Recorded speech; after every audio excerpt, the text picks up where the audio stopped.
Good afternoon, everybody. It is Tuesday, May 7th, and it's a beautiful spring day out there. And it's 1 o'clock, and we're doing staff and community presentations. Up first is the report on the Wild and Scenic Project. Lisa Tasker, Laura Macker, Lisa McDonald, and our very own Kelly McNicholas Curry are all here to present to us on this topic. Take it away. I'll kick us off a bit, and I opted to sit on this side of the dais because we as a team, because it's been a very much a team effort with Healthy Rivers staff and Laura's support from the attorney's office on this effort on Wild and Scenic. So we thought it was really important, since that stakeholder effort has reached some big milestones recently, to formally present those to this board because of the long-standing policy interest and financial support towards our Crystal River and broader Pickens County residents who have sought to pursue and gain wild and scenic river status for the Crystal River.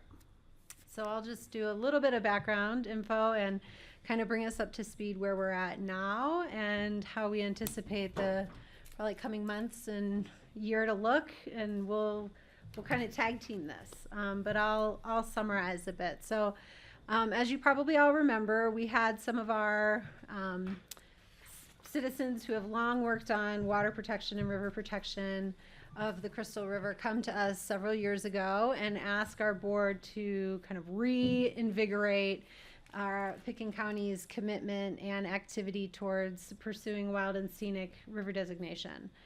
So with this board's direction and my eagerness, we embarked on trying to put together a stakeholder effort to bring together the community on this topic. So with support of all the staff here, we went to the town of Marble and the Colorado River District and Gunnison County, and we really just invited people to come to the table and say, will you be willing to come back to the table on this topic with us and see if we can kind of have a broader conversation about what wild and scenic would look like on the Crystal River. And you know, we kind of had a soft offer for folks. We didn't put pressure on any of those governmental governments to take any position. It was really just let's all sit down and talk about this and see what opportunities there are to move forward. They were eager. They've been at the table since the very beginning, and we started creating a kind of a scoping committee that included Forest Service, included we had invited BLM, we'd invited we had some of our advocates, Wilderness Workshop, Roaring Fork Conservancy at the beginning, and others come together to sort of say, okay, like, what is it? What would this look like? What questions would we ask? Who would be at the table? How might we do it? And so that scoping committee recommended a facilitated process that would involve the broader community to talk about the feasibility of wild and scenic for the Crystal. So we've came back to this board and through Healthy Rivers to support financing for that facilitated process. We selected a smaller group that included landowners in both Pickens and Gunnison County, the 4 governments represented at the table, and some other citizens to give us input on an RFP and then ultimately vet the facilitators. We hired a great facilitation team with Jacob Bornstein and Wendy Lowe, who came together and proposed what the stakeholder process would look like. So embarking last April, and then for the next 12 months, the stakeholder process came together to talk about wild and scenic. It kicked off with a community summit in April in Marble. And I know Steve went, Francie was there as well. We had over 120 people attend that first summit. And that was really kind of the sort of breeding ground for the folks who would ultimately join the collaborative steering committee. So folks were invited to apply, to talk about what their interest is in the river, who they represent, whether themselves, whether others, kind of their point of view and position that they bring to the river and, the watershed. And then the chairing group, which was made up of myself, of Liz Smith from Gunnison County, another commissioner, of Zane Kessler representing the River District, of Ron Leach from Town of Marble, the Town of Marble manager, and supported by Hattie Johnson from American Whitewater. We ultimately made the selections with input from our facilitators as to who should sit on the steering committee. And so that steering committee was of 26 folks who represented a variety of interests. Some totally supportive of wild and scenic, some not supportive of wild and scenic, and some remaining curious and interested in how their both personal interests but also the broader community interests would be considered. We had met almost monthly, and through conversations that were facilitated, almost all of them were in Marble. I think we only had one or two that were over Zoom. It was really meaningful to go to Marble and be in person, and it was, with many thanks to the Town of Marble and the trustees for helping us with that. We had those at the fire department there, with the support of Allie Whitstein, too, who works for Town of Marble. And so over the course of the last year, we talked about what are the values that people want to see in any protection for the Crystal River, what are concerns, and what can we agree on. I thought that our facilitators did a really excellent job on trying to get us to consensus. We created some governance rules around how we would make decisions if we could not reach consensus. We had a process where we could revert to a vote and put support behind a vote if we needed to, and we never in the entire year needed to revert to that because the group was willing to support all of the recommendations through consensus. And I'm happy to keep going if anyone wants to jump in. Great. One of the initial things that we talked about was, if we were how will we know if we protected the Crystal River? What are we trying to do here? And so I listed out for you all both in the AIS and then they're attached in the final recommendation, the criteria that any method for protecting the river should achieve, wild and scenic or otherwise. Those are durable and effective protection. It should be permanent and enduring. It prevents dams and out-of-basin diversions. It will result in sustainable recreation, hopefully recreation that is better managed or upgraded, protection of local agriculture and water rights and incentives that tie water rights to the land, local control and property rights, so nothing that would undermine state and local control of property rights, a healthy river corridor, so taking opportunities to enhance the river, not just necessarily keep it at status quo. It would need to have the capacity to actually implement something. We wouldn't want to come up with some plan that we would have no funding or no resources or no people to actually implement. And then it would also achieve limited future development of the river. Now, we went into this conversation as Picken County knowing that we've long supported wild and scenic river designation. We were very clear about that all through this process. We also left space for the fact that we don't know if the community agreed with us on that, and that's why we were embarking on this stakeholder process. And so the conversation got bigger. It got bigger to, well, what if we don't get to wild and scenic? What are other things that we might be able to do? For anyone who attended the October Community Summit, that meeting in Carbondale was really held to provide discussion and educational opportunities on a whole possibilities of protecting the Crystal River, which included outstanding waters. It might have included strengthening 1041 protections at the county.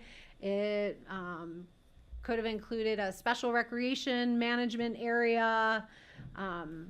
So there was a bunch of those that we all heard from. And then through the conversation in the steering committee and the education that we all took advantage of through that, narrowed it down even further.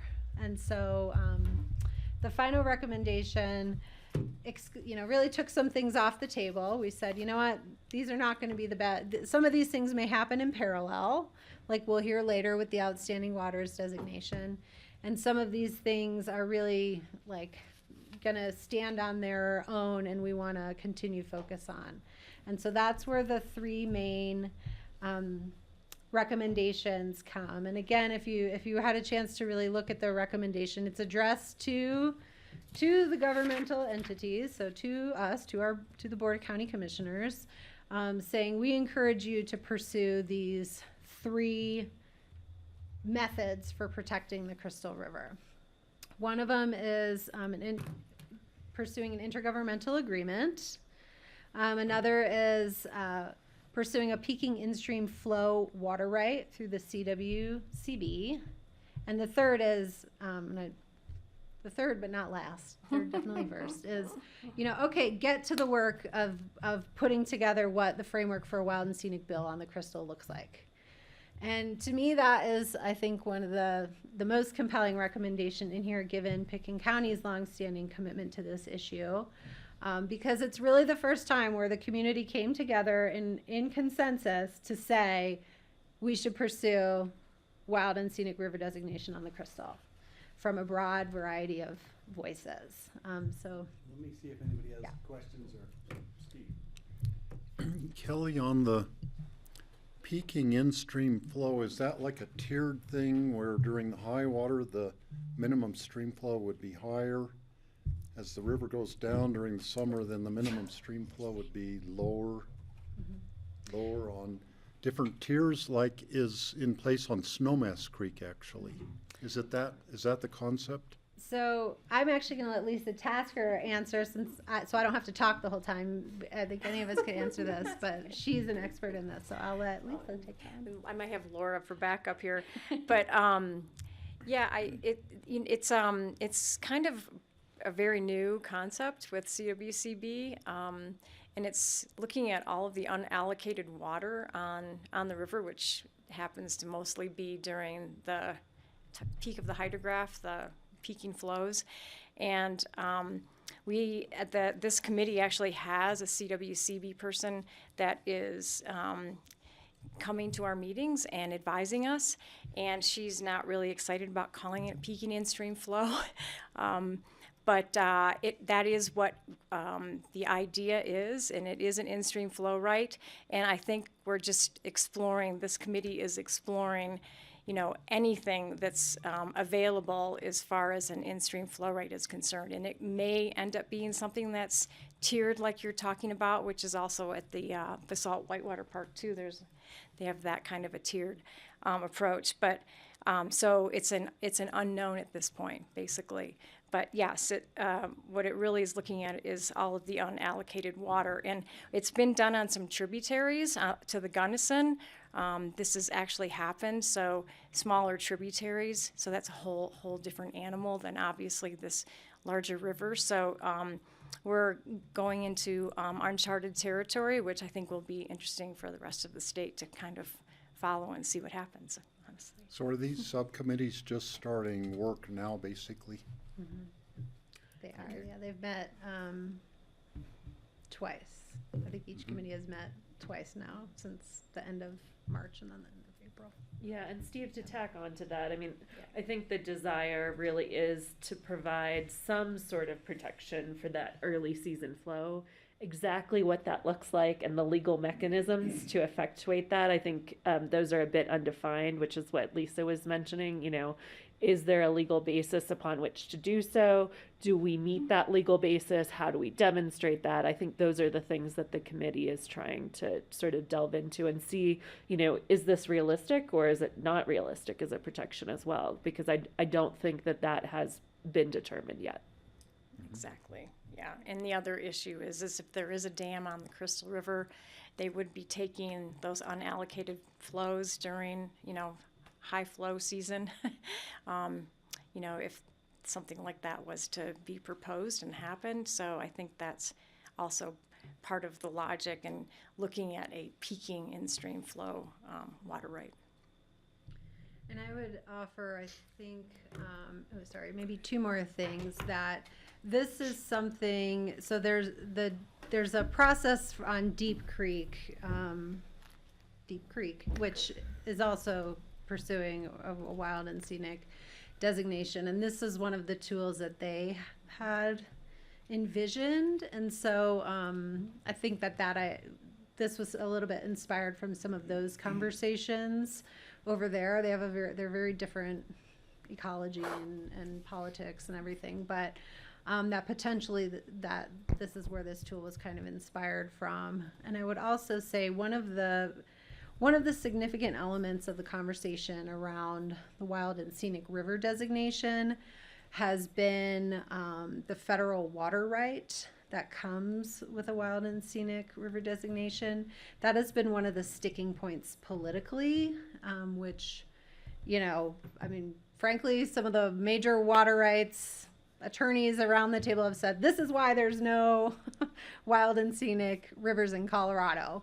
Is because Except of the pooter. Yeah, except the pooter. Because of the federal water right. And so one of kind of the negotiated principles that have come out of the stakeholder process has been, is there a way to subordinate the federal water right to kind of state management, which the Wild and Scenic Rivers Act allows for, and which has been done in other places, and which we heard from experts who have managed wild and scenic rivers in the federal government tell us that this is perhaps a path that might help you all in getting your designation. And so while the peaking in-stream flow could it also exist on its own, it could really help resolve one of the political sticking points with getting it done on the Crystal.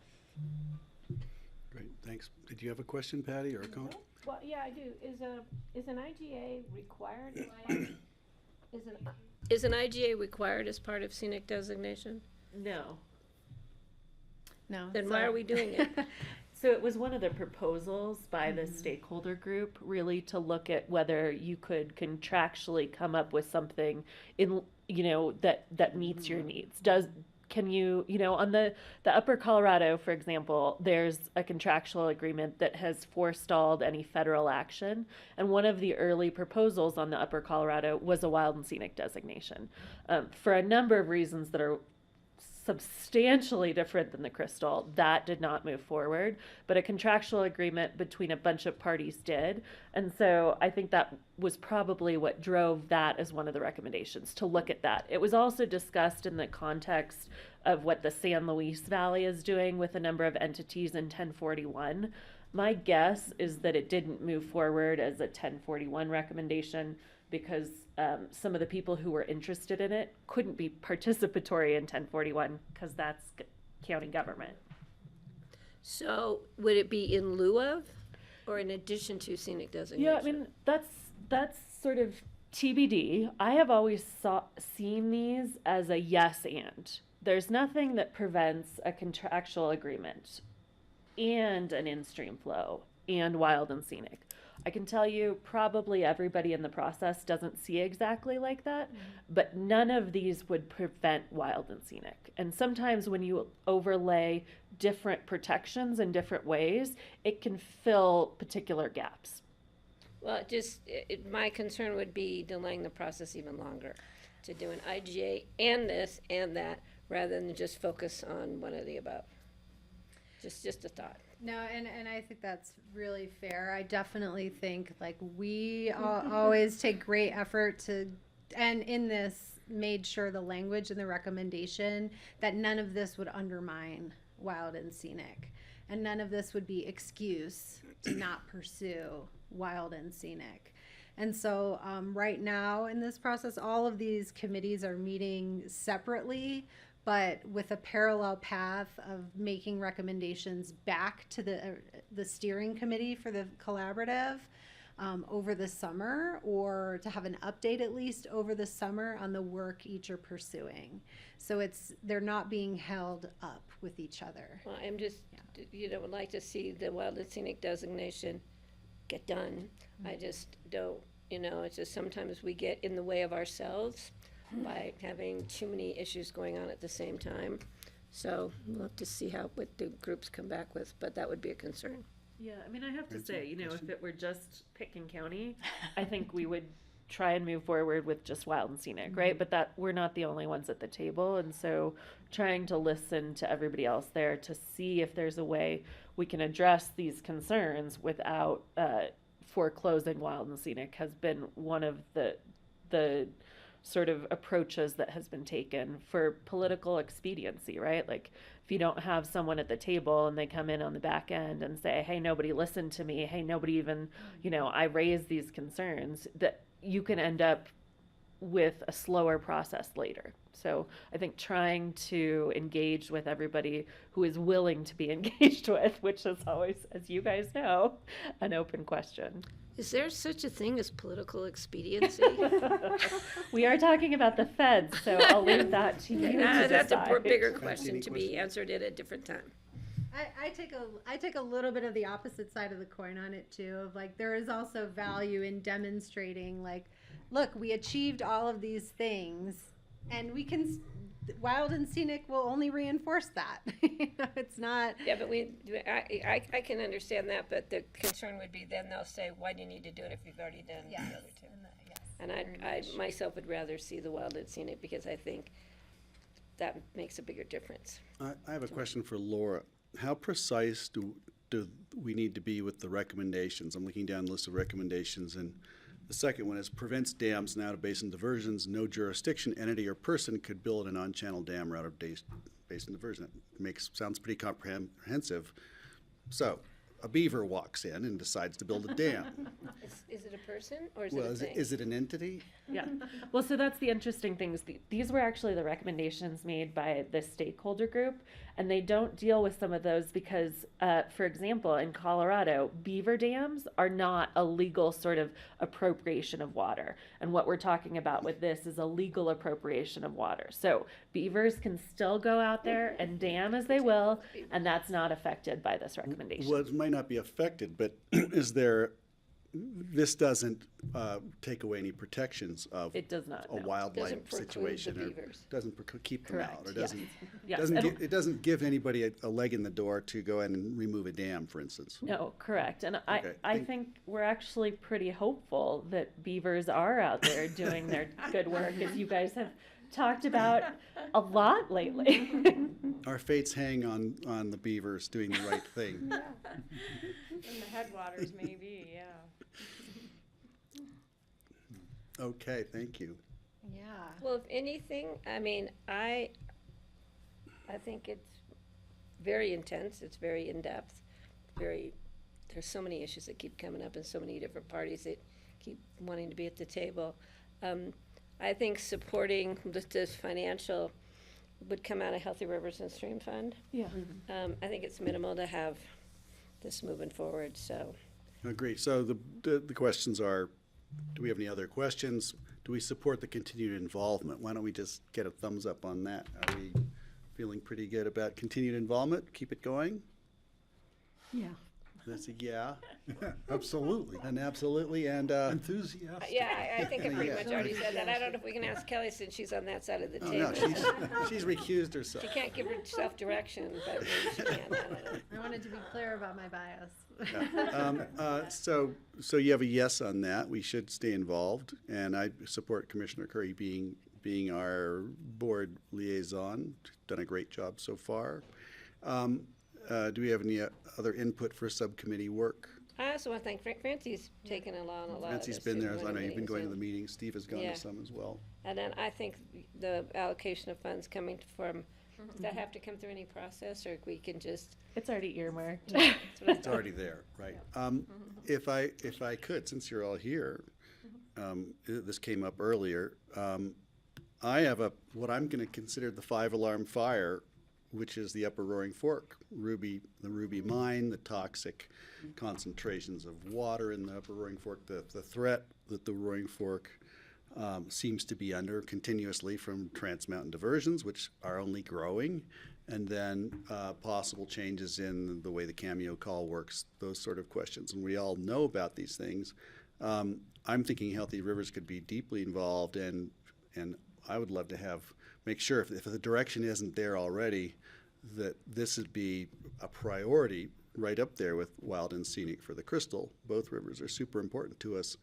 But I'm really concerned, and I'm hoping that we have the resources and the people on the ground to really understand what's happening in Ruby Mountain, Lincoln Creek, the mines. You know, we still don't know, is it melting permafrost, or did the mine channels, something in the mines get Or changed, is it just perhaps? natural Or geology? could it be natural geology, or could it have something to do with the mine that is 50 feet from the outflow? Well, luckily, in 2 weeks, you guys have a work session scheduled on Lincoln Creek. So that would be an appropriate venue, I think, if you want Healthy Rivers to take a more active or different role. Environmental health has already been involved as well.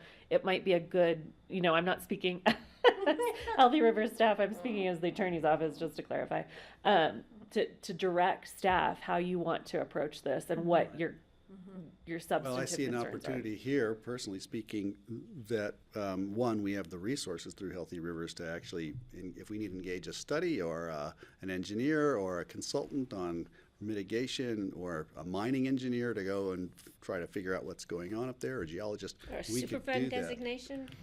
Or any of those things. I think we have the resources, and we ought to be doing that, is my feeling, and I just wanted to, since we're all here, discuss that.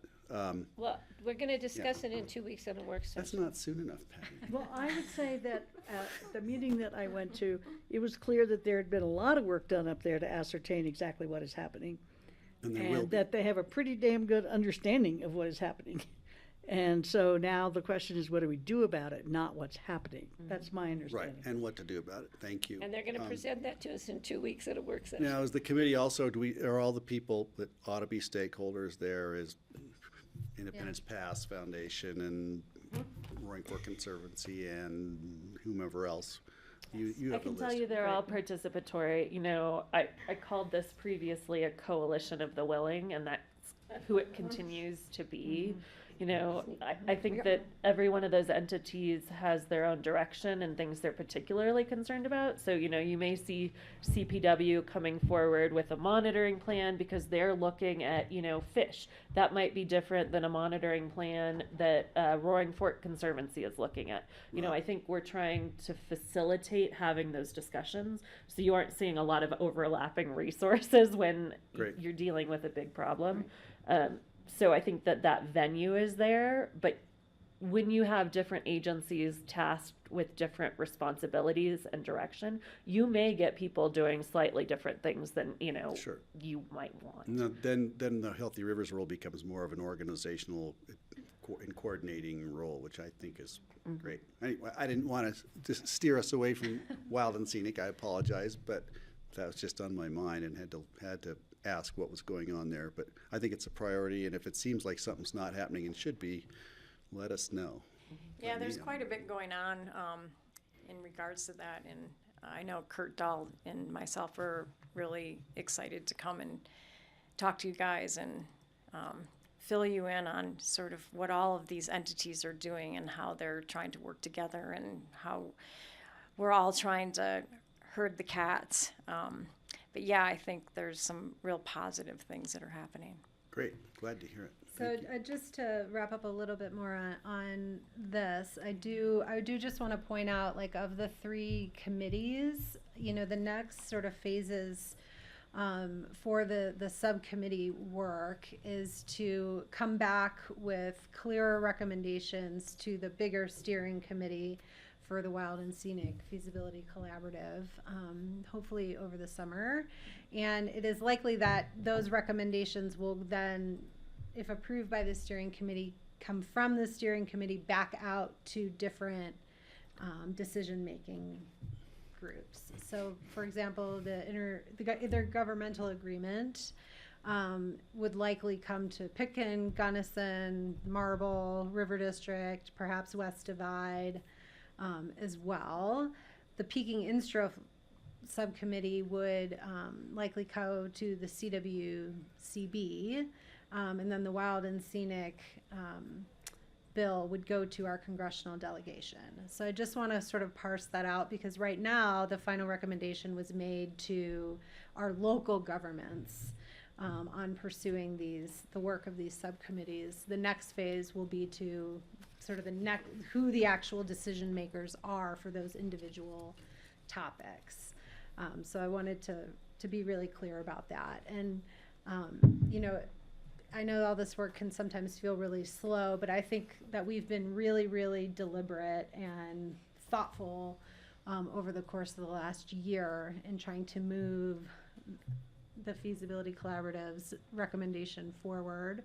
You know, all of these women have attended just about every single meeting, and so had the opportunity to have kind of sidebar conversations. I think relationships are completely strengthened throughout the Crystal River watershed because of this effort. I think our relationships with our congressional delegation and other kind of governmental reps is stronger on this topic. You know, we had very consistent participation from the Forest Service, from the CWCB, from Senator Bennett and Senator Hickenlooper's offices on this. They know what's happening. They're on top of this conversation. They have provided some guidance along the way about how things move through the federal government, what they would expect to see, what things they think are possible or not possible, you know, which has been really meaningful. I mean, we drew on experts from all over the country on a variety of approaches to protecting the river, from staff of the federal government who manage wild and scenic rivers. We even connected with the Niobrara River in Nebraska to hear about their experience of the wild and scenic river as well. And so it's, you know, we're trying, I think, to be thoughtful and comprehensive as we move this along, really to work out where the kinks are, to be able to deliver a recommendation to our delegation on a wild and scenic package that we think is really viable. Okay, can you get it done before Steve leaves office? I'm going to tell you no. But that does not mean that Steve can't continue to engage as a citizen Right. who cares deeply about our watershed. Those are the people that we need involved in this. Often you can do more off the board than on it. What about a timeline? Yeah. Well, I've given you sort of the best timeline I think we have in front of us as far as the individual subcommittee work, but there is expectation that we are going to reconvene. You've noted in the financial thing about having our facilitators come back for another meeting to help us work through the recommendations from the subcommittees, which I think they're really, I thought, you know, their contract was $50,000. I thought we got like way more out of that contract than we paid, and we didn't pay all that. We paid Yeah, a that was portion of that. cost share. Yeah. Great. So, yeah, they were really I'm thinking September. good. Okay. It's Great. good to be October optimistic, 31st, right? Just tell us That's our when to start October pushing on it. surprise. Pushing as hard as we can to get it through. Yeah, this is There- a very big exercise and immense patience for Yeah, many, many people. Thank you all for that. I Those haven't of us who want engaged in wild and that. scenic, it's. Patience. Francie, I could tell that she's steaming over here. Okay, let it out. Let the pressure out. It's brutal. That's you know, it just is what it is. Is it just the patience pressure? Is that what it is? experience? Thank you so much for your presentation. Anyway, there are going to be people who will never get on board. I think we all recognize that, but we have worked really hard to engage them in conversation very thoughtfully, and where there's opportunity to compromise that doesn't compromise the river, you know, I think those have been very open Yeah, dialogues. Great. Well, thank you for I don't know if there's wading through anything else that. You all want to? I think just Wrap up? like Patty said, I wanted to thank Francie for her, you know, her work early on too. She did some great work as a private citizen, and not just a commissioner. So Thank you. thank you. Okay, thank you. Call Thanks on for- me anytime. Thanks to Kelly for carrying the load on this for representing our Board of Commissioners. This is one of the more fun things to work on. Glad to hear it. We're trying to talk to her about what fun means. But Yeah, right. I was gonna say, your idea of fun, but thank you I'm so glad that you have that capacity. If that's it, is there more? Are we I done? think that's it. We'll see you Okay, in a we're little gonna, while. let's See you keep in a little moving then. bit. We'll Thank you. keep the show on the road, but thank you Guys so are much. best. Yeah, Thank absolutely. you. Can't wait for the beaver discussion in 2 weeks. Oh, no, that's the Ruby discussion. Yeah. Saved by beavers. I'm still waiting for that. I want a beaver t-shirt that says can that. Do the entire Crystal River. That'll be interesting. Maybe we can discover a prehistoric beaver and genetically get it back alive. So it's I the mean, size of a like mammoth? big one, like. Yeah. One that can really build a dam quickly. Hi, Ashley. Hi. Ashley's up. Okay, so up next. Thank you for your packet. It was really Up good. next, we have the ARPA spending strategy with Ashley, which revolves around housing primarily, and maybe some childcare. Yes. Welcome. 1 second, let me share my screen. Yeah, Kelly no, has the packet rejoined was us. great. You should have a hat, like a, you know, Yeah. that It you just, put on when I you're don't know, up. it just seemed more appropriate. I've been working with those guys like so Yeah, closely. no, on that all was, this. that worked fine. Great. Hi, Hi. good snowy afternoon to you all. I'm Ashley Pearl. I'm the Resiliency and Housing Director for Picken County. And I'm here once again. I don't know how many times we've talked about ARPA, but we keep moving forward. So today is all about ARPA. I'm going to spend a little bit of time walking us through all the different ways we've spent ARPA so far, and I have some pictures, and I hope it will feel really celebratory to you all, because when I was putting it together, it's amazing what we've done with our money, and I think there's some really big impacts that you all can be proud of. And then I'll present some options for consideration for how we spend the rest of our ARPA money. At the end, I'd love to know if any of these you want to move forward with, if there's other things you want to put on the table, or what questions you need answered before we move forward. So that's what we'll do. Warning, I do have a few more slides than usual just because I wanted to give each project its due. So big picture. We started with $4.3 million of ARPA money. That's split up into these SLFRF funds and the LATCF funds. And the only reason we split them up is just because the LATCF funds have a little bit more leeway on how we use them compared to the other ones. But all in all, we have 4.3 million, or we started in 2022 with $4.3 million of federal ARPA money. We have to obligate it by the end of this year, which we've been talking about for a while and now seems rather close. So we have about 6 months till I think our accounting folks would really like to have all of that inked, which means a contract or an agreement with any of our funding partners that we're going to give the money to. And then they have to fully spend that money by the end of 2026. So the commitments we've made to date total just over $3 million, which leaves us $1.2 million remaining. So I'll kind of just walk through each of the things we've committed money to because I think it's really cool to see. So one of our first programs was the Child Care Stipend Program. We committed $1.5 million towards that. So far, we've spent $612,000. As a reminder, the Aspen Community Foundation is our administrative agency for this. We've fluctuated right around 100 staff across 11 different child cares across the community. As a reminder, full-time staff are eligible for $6,000 per year, and if you're part-time, it's $4,000 per year. This will go through 2024, and then in 2025, we're scheduled to decrease the amount to half of that, and then it fully goes away in 2026. I did a little survey of teachers that are receiving this money. I got so many quotes, but I thought I'd toss a couple up here on the screen. Somebody said that her car broke, and normally in the past when her car would break, she'd just not fix it and figure it out. But she was actually able to pay the deductible this time and get her car fixed with the money. That was big, especially since childcare teachers typically have to be at work way earlier than some of the rest of us. And so, you know, depending on where it's located, buses aren't always the best option. Another one said that she got to finally do something nice for her family and take her kids on a vacation with a little bit of extra money. She was like almost in tears when telling me about this because it meant so much to her family. And then a lot of folks said gas, healthcare, monthly expenses, it just helped make those a little bit less of a burden. So all in all, just immense gratitude to the county for this money. It seems like it's really making a difference in the lives of our child care teachers. And yeah, it continues. We'll talk about it later on because it is one of our options for spending additional money if we want to. But so far, I'd say huge impact. Low administrative burden as well, thanks to Aspen Community Foundation, which has been really nice for me. The other way we've been supporting childcare is through the maintenance and equipment grant, which we committed $225,000 towards. All the funds are gone. They're fully committed. 10 of our 11 centers participated. Every center was eligible for up to $20,000 in a grant.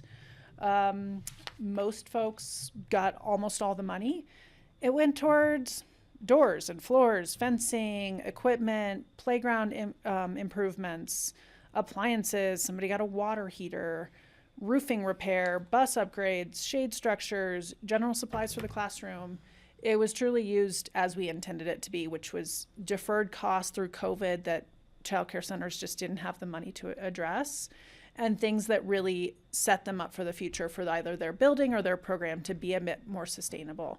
The two pictures here are from Tiny Pines, which is the space formerly occupied by Kathy Coffey and the Aspen Sprouts Child Care Center.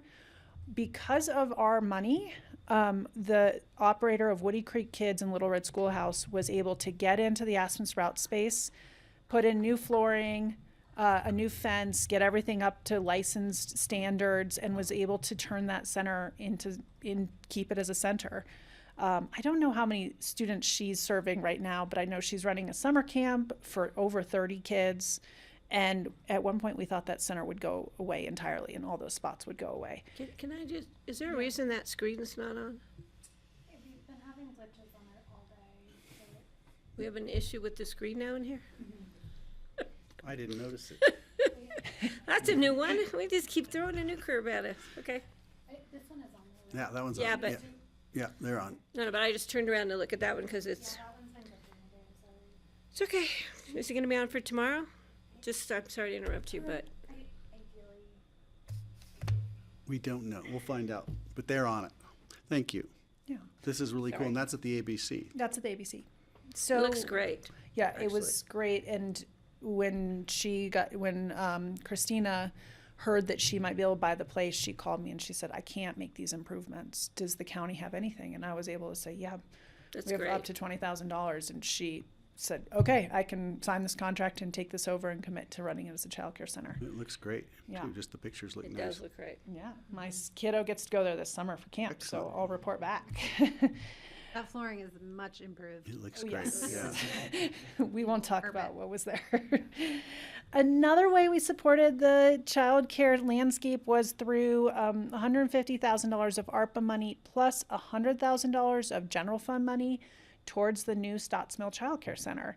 Here's some updated pictures from the outside. The one with the rocks, I guess, is like all the trenching they had to put in for a lot of the pipes in the ground, which tells you just kind of what a cone and shell construction is. They really didn't have anything in there. So this is the current state of it. They are on track to open up this fall. So that'll be 48 new childcare spots in the Mid-Valley. They'll have an infant, a toddler, and 2 preschool rooms. And our funding contribution in exchange for that gets us 11 spots for children of our employees. And just yesterday, we launched a survey to see, as of just 2 minutes ago, we had 9 responses from employees looking for 11 spots. And that is 24 hours of the survey being open. So I would strongly think that we fill those spots pretty quickly. And I will say huge thanks to Michelle Oger, who runs the Blue Lake Preschool, who will be operating this. She's been great to work with, is really excited to give our employees priority spots, and is very thankful for our funding. as well as Michelle Thibault, who I do believe is on as well, or maybe will be joining in a little bit in case we have questions later on. Because another one of the opportunities for additional funding would be to give a little bit more money to the town of Basalt to support this. But so far, this is kind of the update on what our funds have gotten us. If they're going to ask for an upgrade from the gravel floors, I'd support that. The kids might not like Gravel it. They probably flooring, like I don't gravel know. I much think better. the kids, kids would might have like much this. more fun on that. Seriously. Another one that we've chatted about recently, but is Responses Halley Center for Hope and Healing, which we contributed $500,000 of our ARPA money to. Last I heard from Shannon, they are on track to open in January 2025. Going up fast. So these are pictures from last month. So they're doing all the framing right now. Once the center's open, they anticipate serving 40 to 50 people in shelter every year, and then anticipating up to 200 clients that they can serve through their new office. So all good news on that front as well. Yeah, except for the numbers of people who need that kind of help. I was going to say the yes. same thing. What We'd do we- rather them not have the business than have the business. What do they say about length of stays? Like, what's for 40 or 50 people staying 2 weeks each? Or I don't do we totally know what- remember how the programming works. And I'm happy to get some of that info No, for you. no Yeah. rush on that. Just, I think we've heard it. I just couldn't remember. Yeah. Great. Looks great. One that we haven't chatted about as much is this was our first ever spend of ARPA money was through our Human Services Department to a contract with Recovery Resources, who runs our overnight shelter. So this is case management funds. So these funds support a case manager who then helps anybody who's a client of our Human Services team or of the Recovery Resources overnight shelter. Data that I got from them is they have 12 ongoing clients in case management. They've had 2 new enrollments in case management. And then the case manager every single day spends time at the cafe at the hospital, is at the school bus stop for both pickup and drop off, and has a big presence in kind of like the parking lot around the HHS campus and kind of that whole area. Seems to have a lot of connections with clients. And this was originally for 2 case managers. They've only been able to hire 1, but he has been able to really meet the needs and the scope that we put out. This money is divided in half. Half of it we gave in 2023, and the rest of it is in a 2024 contract. Now, we had a request, I don't know if it was tied to this or not, but remember we had an issue where some of the homeless people in the area were using the school bus shelters, become like their own shelters, they were smoking. There was a smoking issue regarding where could people smoke, whether they were an employee or there was just an issue that came up, and I don't know if it was ever resolved and how we would make the campus safe. And it seems like what's happening here is exactly what is the cure for that. But is this where that came from? Yes, I believe so. Thank This you. was in response to neighborhood concerns when we opened up the shelter, and really trying to, instead of take a security guard approach, take a case management approach. Got it. Okay, and it's working. It's working, it appears. Oh, no, I didn't put, oh, yes, I did. Okay. Another one we haven't talked about much is the Regional Financial Empowerment Center. So this is one that a contract still needs to come to the board, but we have committed the funds. So as a reminder, this will give $250,000 we'll give it to Aspen Community Foundation, and they'll administer it, and then they'll help set up the center. But the center, once it's up and running, will provide free professional financial counseling, helping folks improve credit scores, access banking systems, increase savings, and decrease debt. And this really came from a lot of the resiliency roadmap work that we did, and understanding that all the things that we heard, housing challenges, childcare challenges, access to mental health, access to physical health, you name it, even access to food, all came back to folks who don't have any credit, don't have a bank account, don't have that financial literacy, that financial capacity that's really critical to even handling, getting into housing or getting access to some of those services.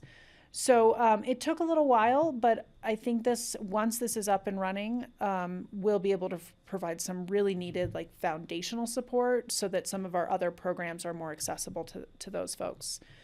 Sam Landercasper from Human Services is running this, and he'll be bringing a contract to you all this summer. Eagle and Garfield, are they pitching in funds? I believe so, yeah. What sort of credential do you need to work there, to run this? I believe they're certified financial counselors, Okay. and also everyone needs to have bilingual capabilities as well. Right.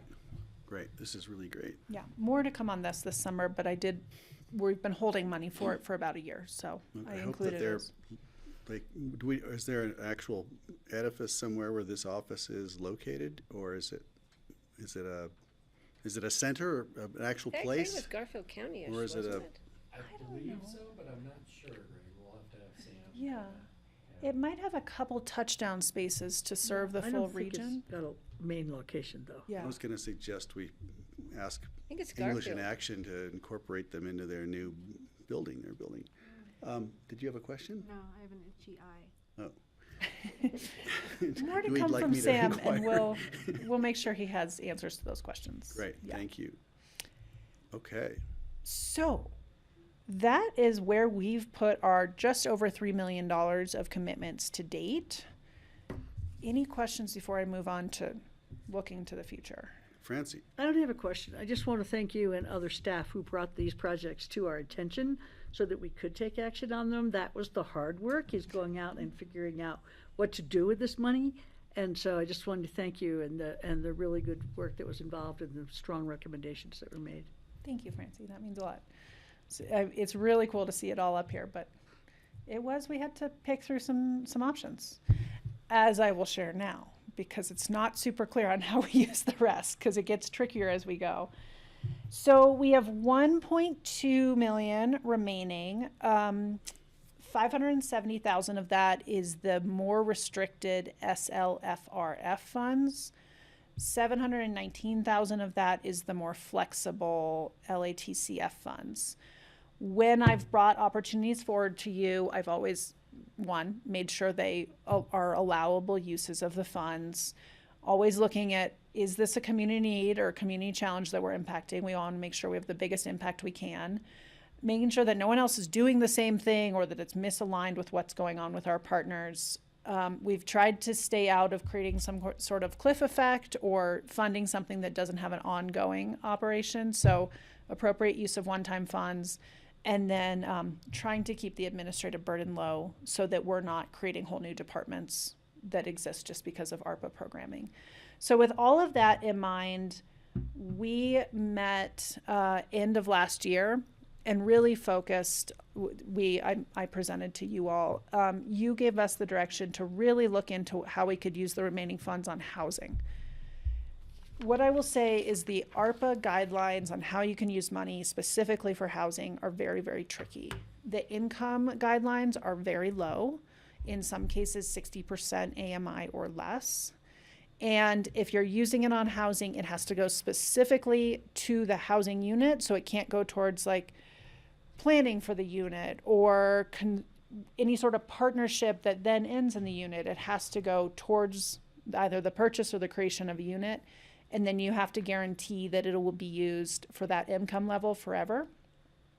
So when we looked through housing opportunities, and I included a lot of them as in an attachment to the AIS, the reasons that I'm not bringing forward a lot more options for funding today, one was things were either not on the timeline that was going to work for ARPA. They're just not ready for funding quite yet.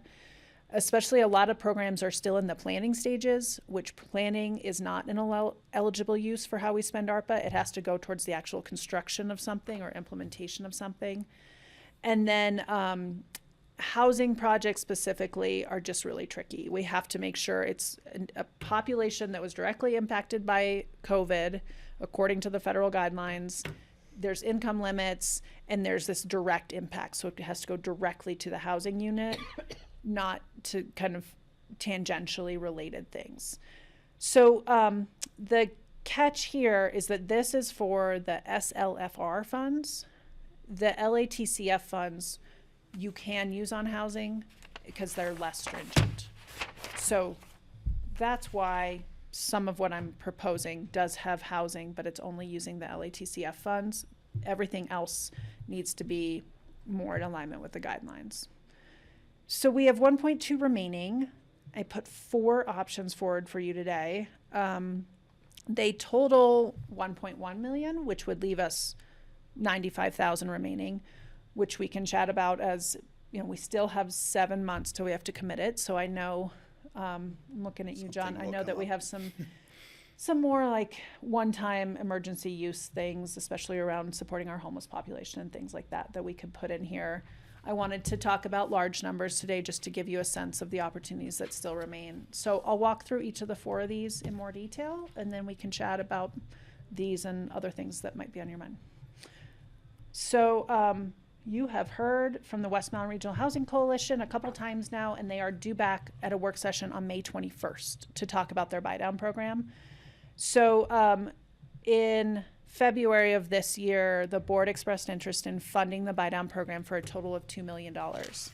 At the time, I wasn't sure how much of our ARPA money we could put towards that. After meeting with the attorneys and understanding ARPA rules more, I know that you can put all of your LATCF funding towards it, but you cannot put any SLFRF funding. So if you wanted to spend the remainder of your LATCF money, we could contribute $719,285. And then if you wanted to meet that full $2 million commitment, we could pull the rest out of general fund housing commitment dollars. On the 21st, the coalition's going to be back with a whole presentation about the program, how it's changed, where they're at, what other funding commitments they've had, and we can have a larger conversation then. But this is one that we've been over a couple times around housing. It's a development neutral or no growth option for housing, which the board has expressed interest in. It really plays into our desire to work regionally and with partners around housing, and it uses existing housing stock, and it's for workforce. So those seem to be check boxes that we're still trying to meet with our housing program. So that's why I left this in there as one of the ways we could spend money on housing. As a placeholder until you get to meet with them on the 21st. Betty? Yeah, I don't have a problem giving this amount of money from the LATCF funds. I do, before we commit any money out of our general fund housing money, we need to find out how much money we have there and what other issues we need to fund, like Phillips. So I don't want to, I think this is a good program to do these buy downs, this neutral development, so to speak, but we have other things that we really need to be focused on too, and if we put all our money in one bucket, we're not going to have any money for the other bucket. Well, there are some other buckets coming up. I mean, So, just from that one fund. Then we have the other fund. Yep. But I'm not sure this is my strongest thing either. I want to hear more what you say. Yeah, about the I mean, other taking ones. almost $1.3 million out of our general fund housing budget is going to hit someplace else, and I need to see that full picture Yeah. before. We don't need to answer that question today. I just want to say We just that, want to say we're going to answer what we're going to do with the latch. but it's in the memo, so that's why I'm addressing it. Yeah, no, I appreciate it. That's a question we can address. I'm sure you guys will come back to us with that. So, and I just want to make sure, it sounds like maybe this is the only one of the things that we're able to use the LATCF. You can Money use the LATCF on kind of whatever you want. That's the really lenient So, Oh, that's the lenient that's one. that's the one. lenient The one. others, we can't spend on this, though. Correct. Oh, that's right, Or- okay. Yeah, you cannot spend SLFR funds on housing. So this is the lenient one. Francie, did you have something else? Well, I would like to see I would like you to go through all of the recommendations before I focus on this one, because we could cross less money over to something else. It's not only restricted to this, so. Correct. Right, Yeah, right. we'll hear the whole thing, Yeah. but thank you. Okay.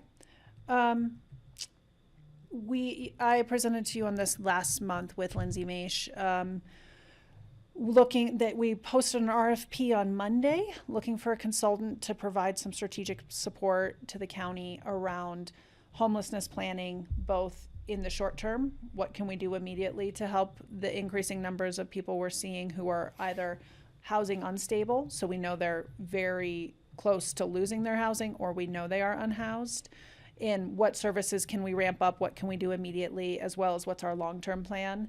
This includes looking at actual capital solutions, like a place to have a transitional or a permanent supportive housing structure. So the scope is 3 parts. Hopefully they'll come in, a consultant will come in and help us understand the data and the problem a bit more, talk about what we're missing and where we should prioritize our funds. And then once we decide, okay, we're going to do these 3 programs in this one building or something, really building out those options. So we've put a placeholder of 150,000 to 200,000. I don't know what the bids will come back at, so that's kind of why I have that range. But at the end of April, you all had given staff support to post that RFP and see what we get. How wide is the net you're casting for these consultants? Are there any that are in the valley already? You know, I believe there are some people who have this experience in the valley. We talked about this last time,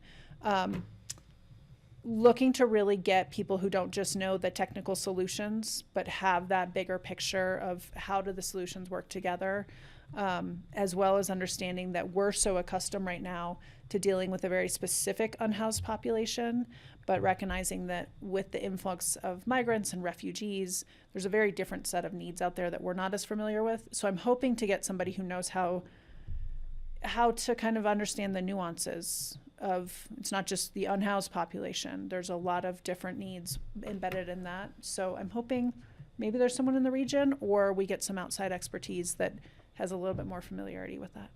But the net will be cast nationally. Yes. Right. But we're talking about $150,000 to $200,000 just for the consultant. Yeah, just for the program. So there's a lot of data assessment, and there's going to be a lot of looking at the different programs and how they integrate between the different populations. Because I think what we've learned this year. It's a lot of money on consultants I when we know. don't have a lot of money for the homeless, so. Is there any way, would it be helpful to bring in the local stakeholders, the agencies that are involved in this already, just to have like a brainstorming session before going out for the consultant, or has that already been done? I think we've seen, like, as we've tried to address the needs of different populations, whether it be new arrivals to the valley or, our chronic population, that we've kind of hit this.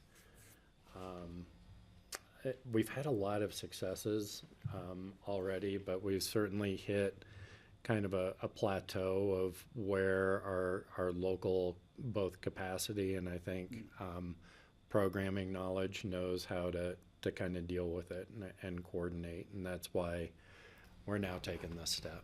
Got it. Yeah. Okay.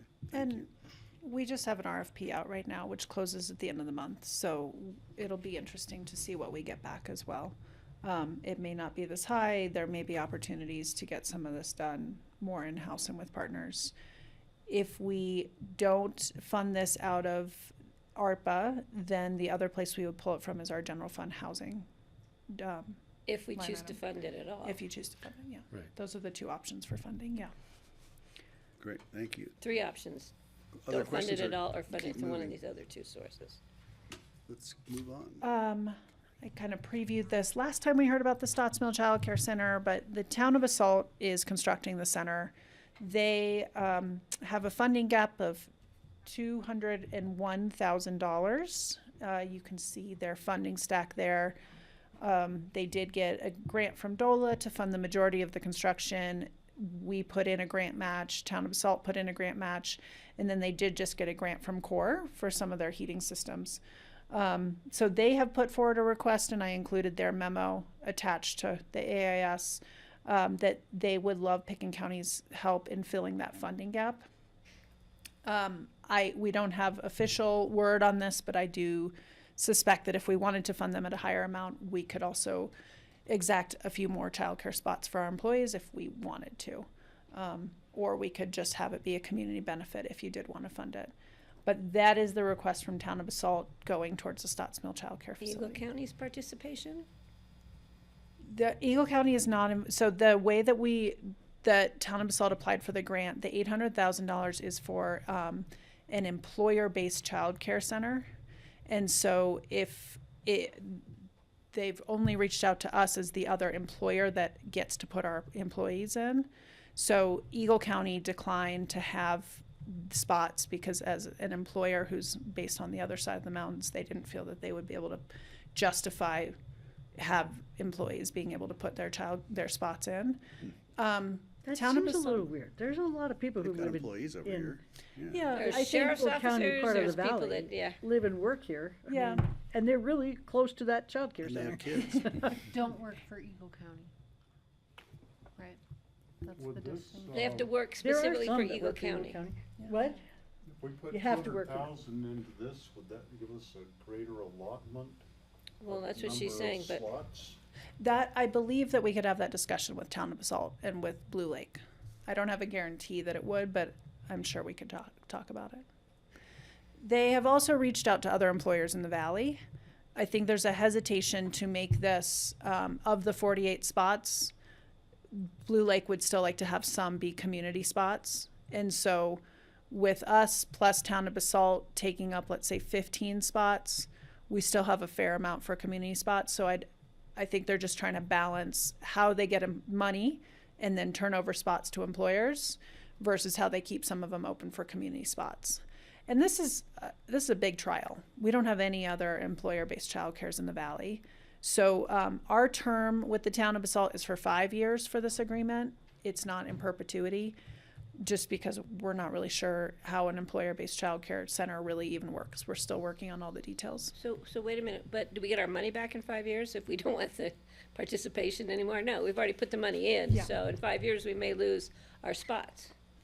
The agreement with Town of Basalt, is that we get priority spots for the 5-year term of 5 the years. lease, and then we can see where we're at.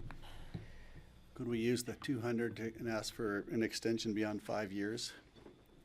I think that's The certainly same amount of spots? something. we Same can do. number of spots, but just a longer term if we need it, and if we don't need it, then it's community. Is I that think- So a we'd be putting in possibility? a total of,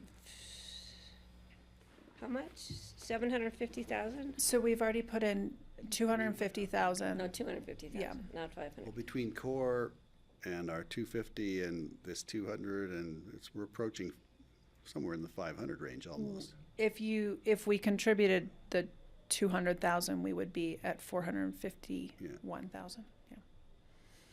So I think if we're interested in continuing this conversation, we can certainly reach out to Town Basalt and see if we could either extend our term or get more spots immediately. I think they'd be open to both And conversations. you can make that call, I think. I think that's based better on what than you see the demand having be. 5 years and we're out. Are they open to other employers giving money other than government entities? Yes, so they've reached out to a couple. I know a hospital and some other folks were interested. None of them have followed up with that though. So, You know, the nice thing about this is it's low-hanging fruit. This is something we can participate in that's happening. It's happening now, and there's momentum. Other entities are involved. To me, it just seems like a great thing to participate in, and we are in for a pretty sizable chunk in it as partners with them. But it seems like a good fit for me. It goes away in 5 years. Well, What we maybe get not- out of it is maybe gone not in 5 necessarily. years. I do think of this, if it's helpful, as like pass-through money a little bit, right? Like this was like federal stimulus money. U.S. taxpayer dollars. Right, to go That to through. me has nothing to do with it. To me, it's a matter of we're putting in monies that maybe we could be using elsewhere. We're choosing to support this, which I think is great. I guess I've spaced the 5 year and then our monies are spent, but our spaces are gone. I'd like to consider supporting the people who provide childcare rather than the building with more of our money, because I think that has made a pretty significant difference in the last 2 years, and that seems to me to be the biggest problem. I mean, when we first looked at supporting childcare, we had buildings that we could convert to childcare. We just didn't have childcare providers. So at this point in your presentation, I would rather increase stipends or the longevity of the stipends than give more money to the basalt right now. That's just where I'm at right now. Interesting thought. Thank you for sharing that.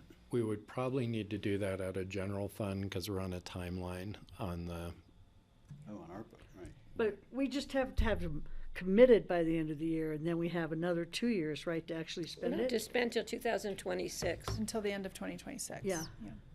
But we have to commit it before then, Yes. by the end of this year, yeah. yeah, So, so we have till yeah. 2026, yeah. So the fourth option I wanted to put forward today is to do what Francie's talking about, which is extend the childcare staff stipend program. So we currently have 1.5 million committed, which supports $6,000 a year for every full-time teacher in 2023 and in 2024. And then our plan right now is in 2025, that drops down to $3,000 for every full-time teacher. So because we base that initial number on estimates of teachers, and there's been a lot more fluctuation than we anticipated, we do actually have some program savings right now. So that's why the number to extend it to the full amount in 2025 is only $75,000. So if the board wanted to support an extension of that program and you wanted to provide the full $6,000 per full-time teacher in 2025, we could commit $75,000 extra dollars of ARPA money. I hadn't considered until this moment that if you wanted to extend it through 2026, which we could do, because the money has to be fully expended by the end of that time, we could add on a whole nother year for some math that I can't do on the spot. 150,000, yeah. 135,000 times 4. Yeah, I would Somebody help me. support that. 540. But the other thing is, have we had any, I think the capital fund that we did, the improvements, have we had any other people come forward with any ideas or thoughts? Because that seemed to really, looking at Aspen Sprouts and the difference it made in that facility was huge. We just put a final call out to all of them. So you might hear back, you might not. Yeah, I think we're down to pretty small amounts, and at that point, we might have some equity issues because some people don't have things to spend it on, and some people just have unlimited costs, and so I would just want to make sure. Well, if you don't even mind to spend it on, it's one thing, but if you have money you need to spend it on, then we need to see what we can do. Let's see how what responses we get back. I would be Yeah. interested to know. My thought is that we'll be able to cover all the needs with what we have, plus or minus a couple $1,000s. I think the stipend, handing those checks to people, and I handed it to the one who needed it for her car, was life-changing for her and for me, So, like I said at the beginning, I think when we first started this, it was easier to find things that needed money and aligned with all the guidelines.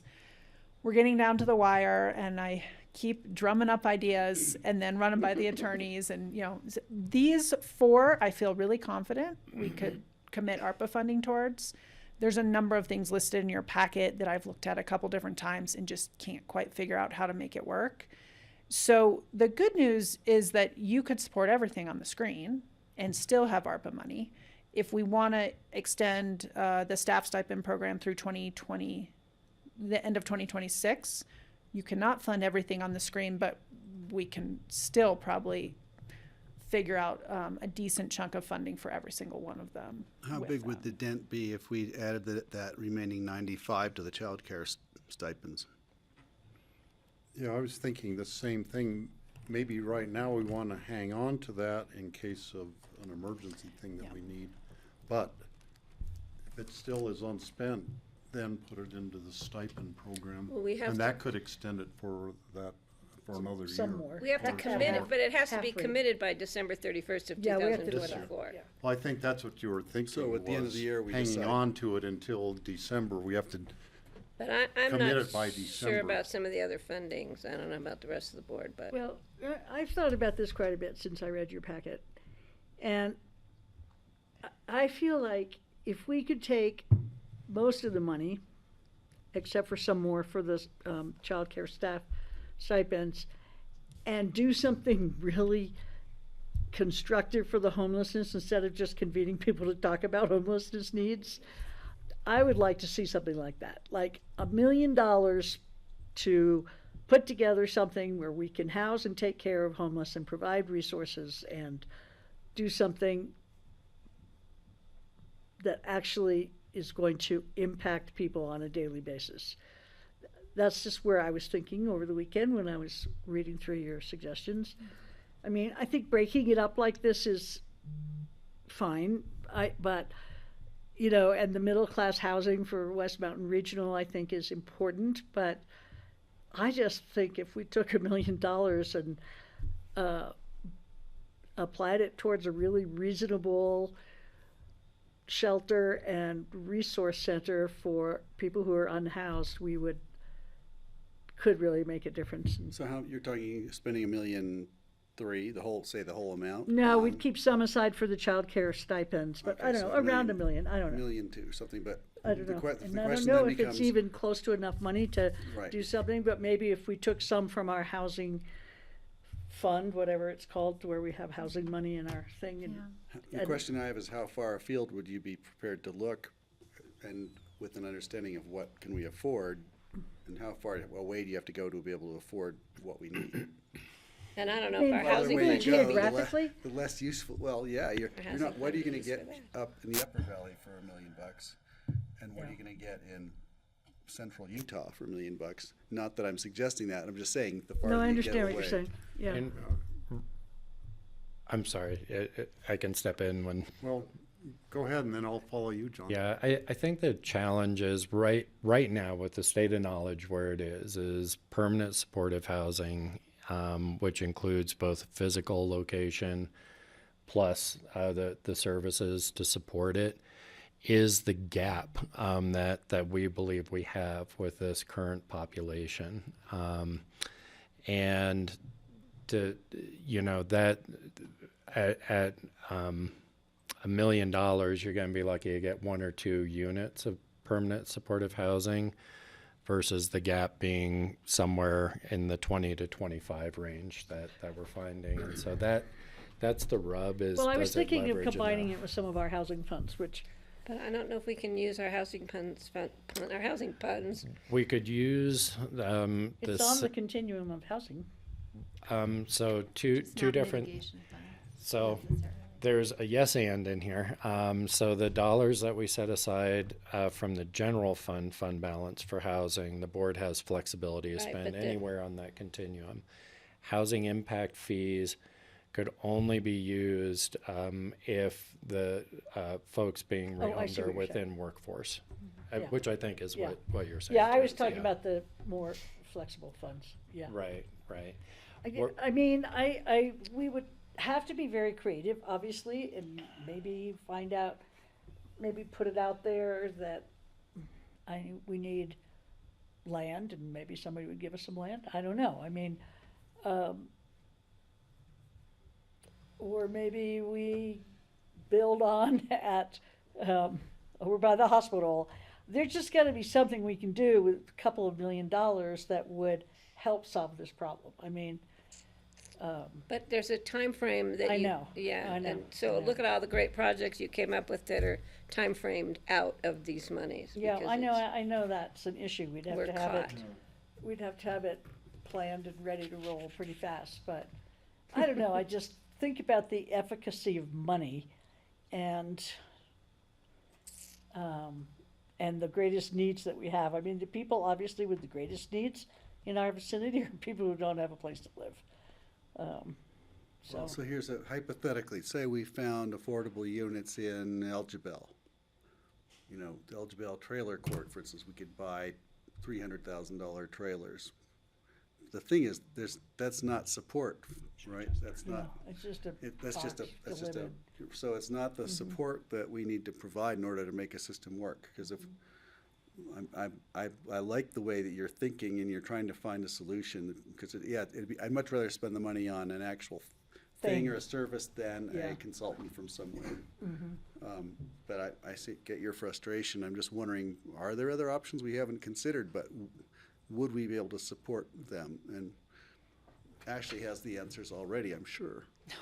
No, I think that's why you see the RFP for strategic support up there, is because we've had this conversation a lot as staff, and we come to the same place you do, which is we got to do something, but we don't know what exactly, and we don't know where, and we don't know how much it costs, and how do we incorporate services. And we've thought, do we turn an empty trailer at Phillips into this? And okay, where are services, and how do we do that? And so we've had this conversation a number of times, because we went straight to where you went, Francie, which is, let's skip the strategic consultant, and let's just solve this ourselves.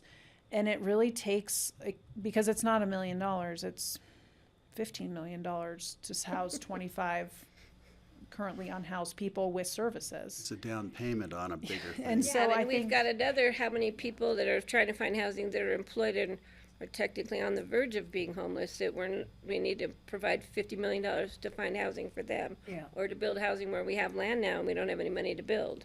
And the 700,000 for the regional housing is 1.5 houses for, employees.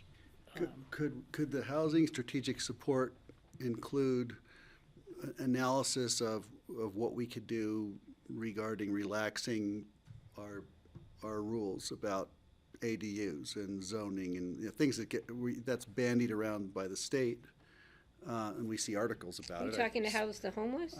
No, I'm not. I'm No, talking no, about the housing. regional housing. Oh, I'm talking about housing. I'm just wondering, do we need to spend some money on that to understand, like, what if we allowed people to build ADUs in certain places? Yeah. What if, We do allow people to build ADUs. But did we already fund that? But I don't know if these funds can be used for things like changing your code. I don't know if currently these funds. being funded through the housing spin-off report that came from the growth committee, and that, Okay. So that's underway. We don't need money for that. Well, we will at some point, but we don't know when. But So, I remember when we were negotiating with Glenwood Springs about buying the motel that was for sale down there for that raft about. transitional housing, and I think that's what Raft ended up buying. I think it's a Perhaps, or, different facility, but same but idea. it was No, that, it's the same one. It's the same. It's the same exact neighborhood place. Same anyhow. one. It's the And same it's for the 42 motel. units for But raft the about I should know concept this. of that, of buying an old motel, has been used all across the United States Right. for this type of thing. We don't have a whole lot of, maybe we could get the Boomerang or something in Aspen, get Hunt to donate that. Okay, let's we get don't back have to a lot of realistic here. old motel things anywhere near us that would conceivably be anywhere near affordable until you get to Glenwood Springs or Parachute or, somewhere farther down valley. There's one in Carbondale, but Skico already bought it. There's a lot of talk about commercial buildings being converted to housing in the cities. Every city in the country is contemplating it as their commercial spaces emptied out. Let's see, could we get the old ski company building or? So I would just note that the time and cost for all these ideas is going up significantly right now. And so we've got this limited pot of ARPA funds that we're trying to apply by 2026.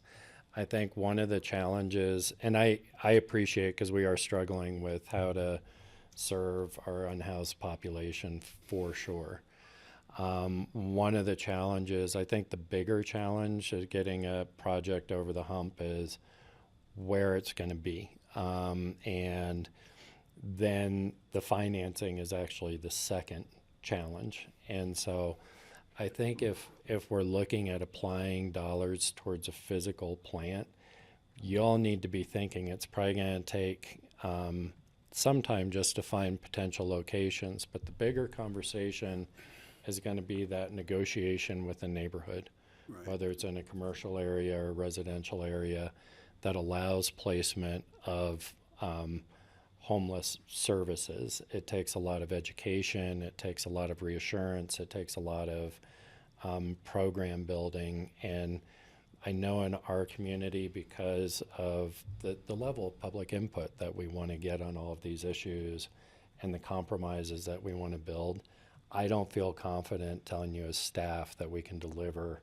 on that kind of project in the timeline. Yeah, I understand that. I've always had this dream of taking over a couple of acres on the Aspen Golf Course and putting tiny homes there that have one communal parking lot, and then you walk to the tiny home and it has a communal, like, shower area and stuff. And so And I was thinking of seniors, but maybe for homeless also, and, On the Aspen Golf No, Course. Yeah. we do have property we control, right, in Phillips that we may be able to do some of these permanent supportive housing units on and, you know, apply dollars in You can't in even get such a way. Phillips built. But we have to get Phillips built. I don't, yeah. I sort of wonder, like, can we repurpose Health and Human Services?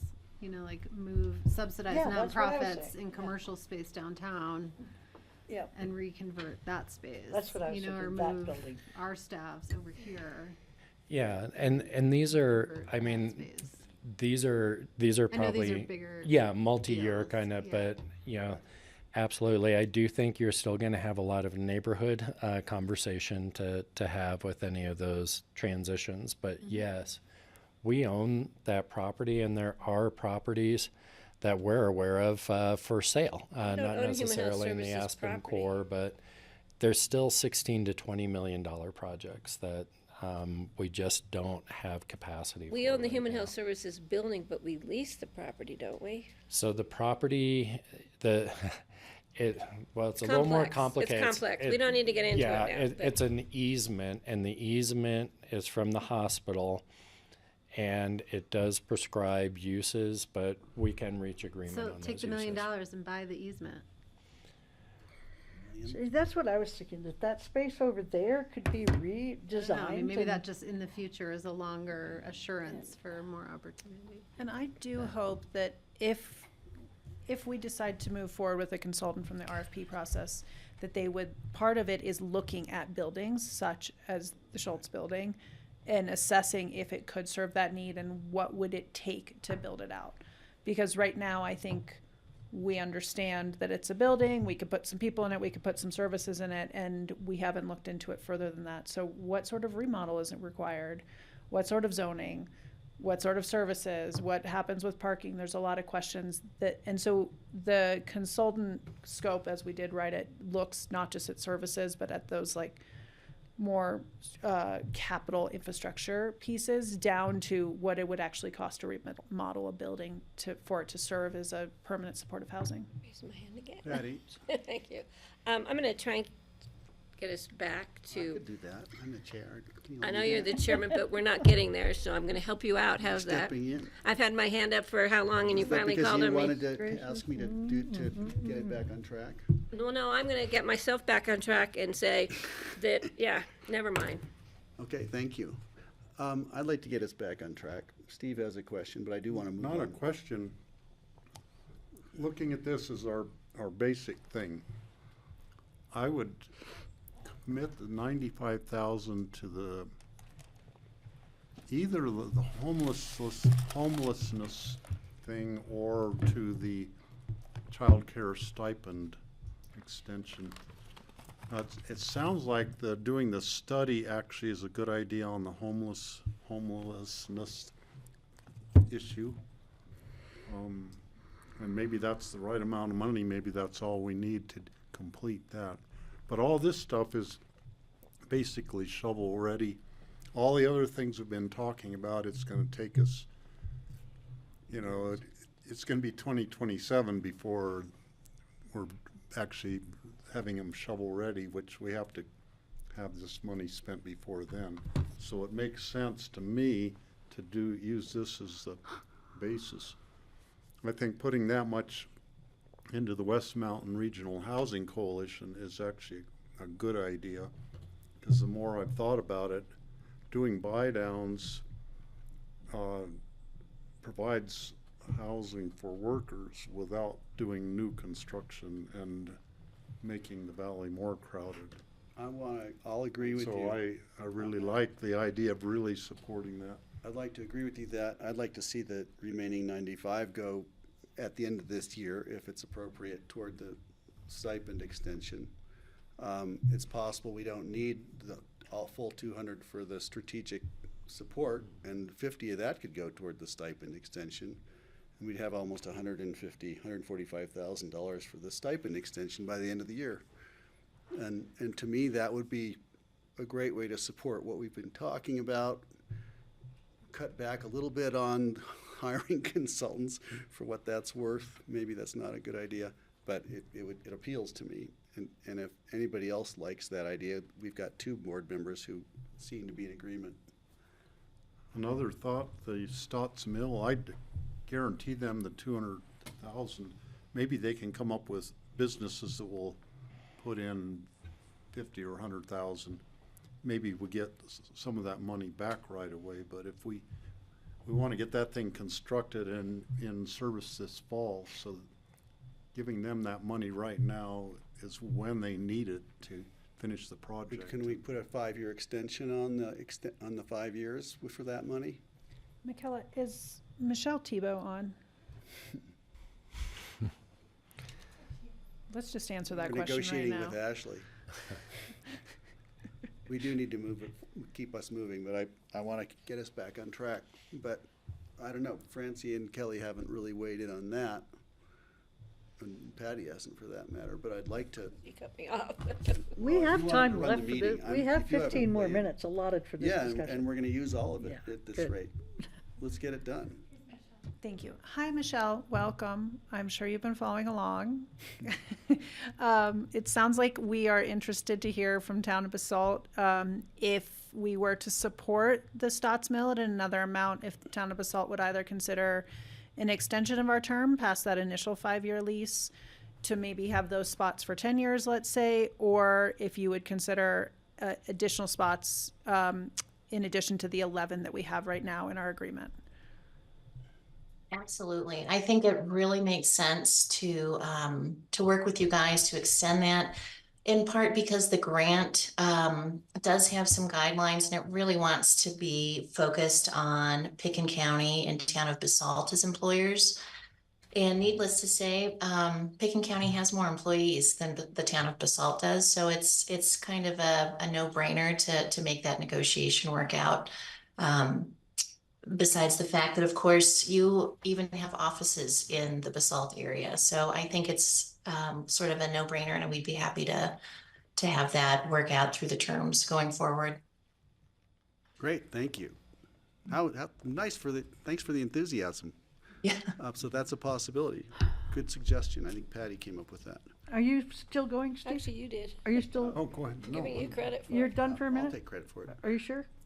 Okay, Francie. I would like to stick to, if we're gonna go with West Mountain Regional Housing, I would like to contain it into one unit, so like 450,000, and consider the other money. I'm not sure how you came up with that figure. Is there a reason for that particular figure?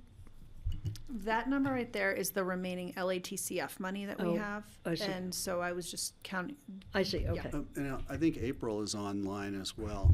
If you want to invite her in, if there's anything you want to add, if April you're there, you want to weigh in, you could let us know. And I will say, we have an hour on the May 21st with the board for a work session with April and the West Mountain Regional Housing Coalition to talk about details of the program and all of that. Is April on there? I don't know if she wants to I show saw her her, face. she popped up if she wants to.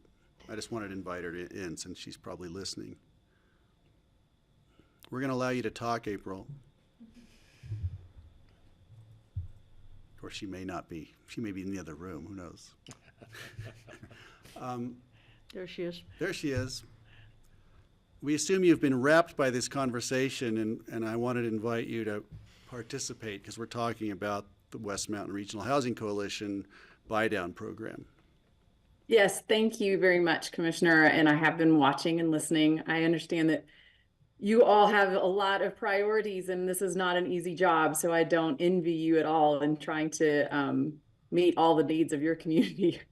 But I thank you for considering the West Mountain Regional Housing Coalition. As you know, we have been working hard to accommodate the desires of our jurisdictions and this region and to address affordable housing in a quick, innovative way. And we think that this buy down program is an answer to all of our questions. And is certainly an easy place to fund because of what Commissioner Childs was saying about, this is your quickest no development option to get an affordable house and to increase the affordable housing stock. And so I encourage the county to continue to support this program with everything that you can. And we're happy for the support we've gotten so far. We have Carbondale, Snowmass Village, and Glenwood Springs committed to this program as well. And so love seeing the leadership out of our local jurisdictions and intend to leverage all of that funding with private donors and philanthropists. And they're just waiting to see how local governments show up to address this problem that's facing our region. Thanks, April. Okay, I'm going to bring it back to our board here. And just to clarify, that's housing anywhere in the valley, right? It goes into a general fund and then it'll be dispersed to whoever comes first or whatever, anywhere in the valley. Okay. That's right. I have to say that is my biggest problem with that. Although I support it, it is something that gives me pause occasionally, because I keep thinking, worst case scenario, we're going to be funding housing for people who might work in Garfield County and live in Eagle County. And honestly, I know people would choke on that. So that's one of my concerns. I'm going to support this. I do support it enthusiastically, but that's the nagging question in the back of my mind at times.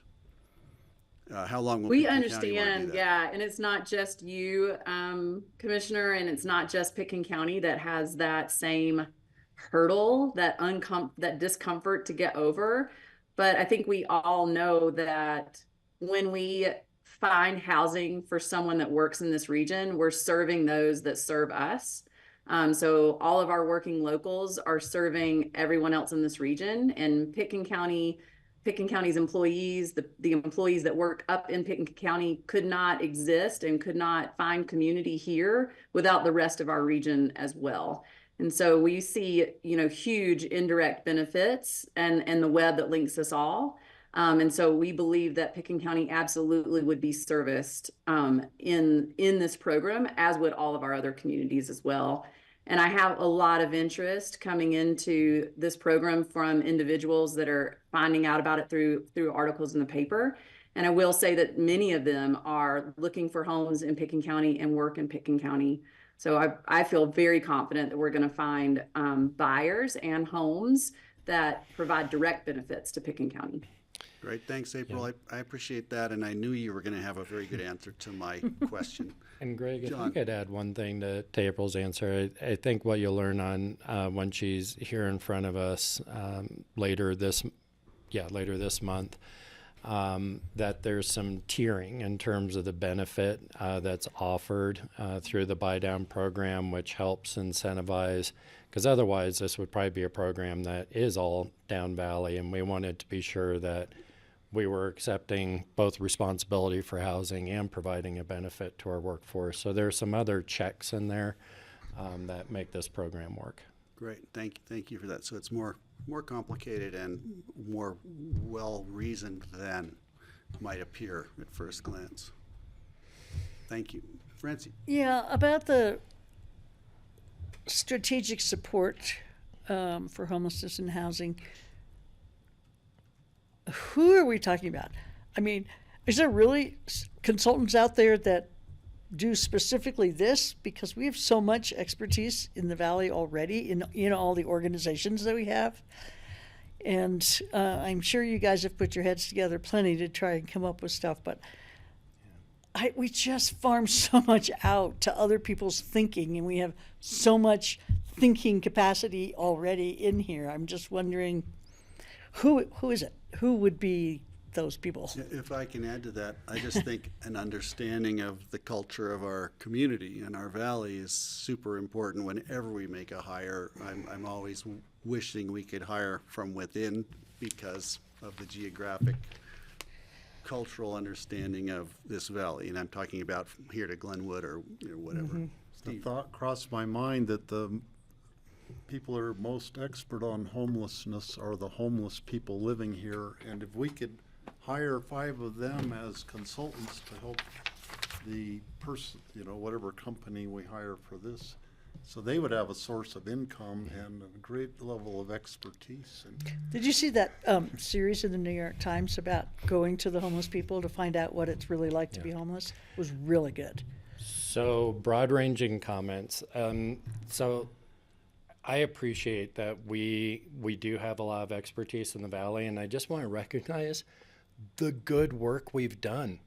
We have rehoused, is it 121 people? Yeah. Since we started our programs over the last 2 years, 3 years? That's impressive. 3 years. Yeah. We have done good work. We are now down to a population that is really difficult to manage. And I would say if we stay within our own bounds right now, we'll probably get more of what we currently have, right? And we're a little stuck. That's the problem with I guess it's that Peter principle, right? You meet your own level of competence to a certain degree. And so we are struggling right now, both with resources, which, Francie, I appreciate you trying to, bring that conversation up earlier, but also with strategy. And so not only have we hit a plateau with this population that we're dealing with right now, that we're probably now we're a little stuck with how to help, into this next level of permanent supportive housing. We also have a layer that's been introduced that we've seen more mid-valley now with a newcomer population, and I do think that this is going to be an ongoing element of and I think the needs of these populations are very, very different and need to be managed differently, and probably are going to have different program designs around them that we don't have a handle on as a rural community right now. Who these people are, that's why we do an RFP. We could get to the end of this RFP process and come to the conclusion there actually isn't anyone that can work in this environment, and we certainly hope to find something different, that there's somebody coming in with a fresh set of ideas and experiences that can help look at our current situation, our culture, which is unique. I have no argument there, but also help us design solutions that work within the network of nonprofits, government entities, and kind of the unique multi-jurisdictional nature of our valley. Those are all going to be challenges.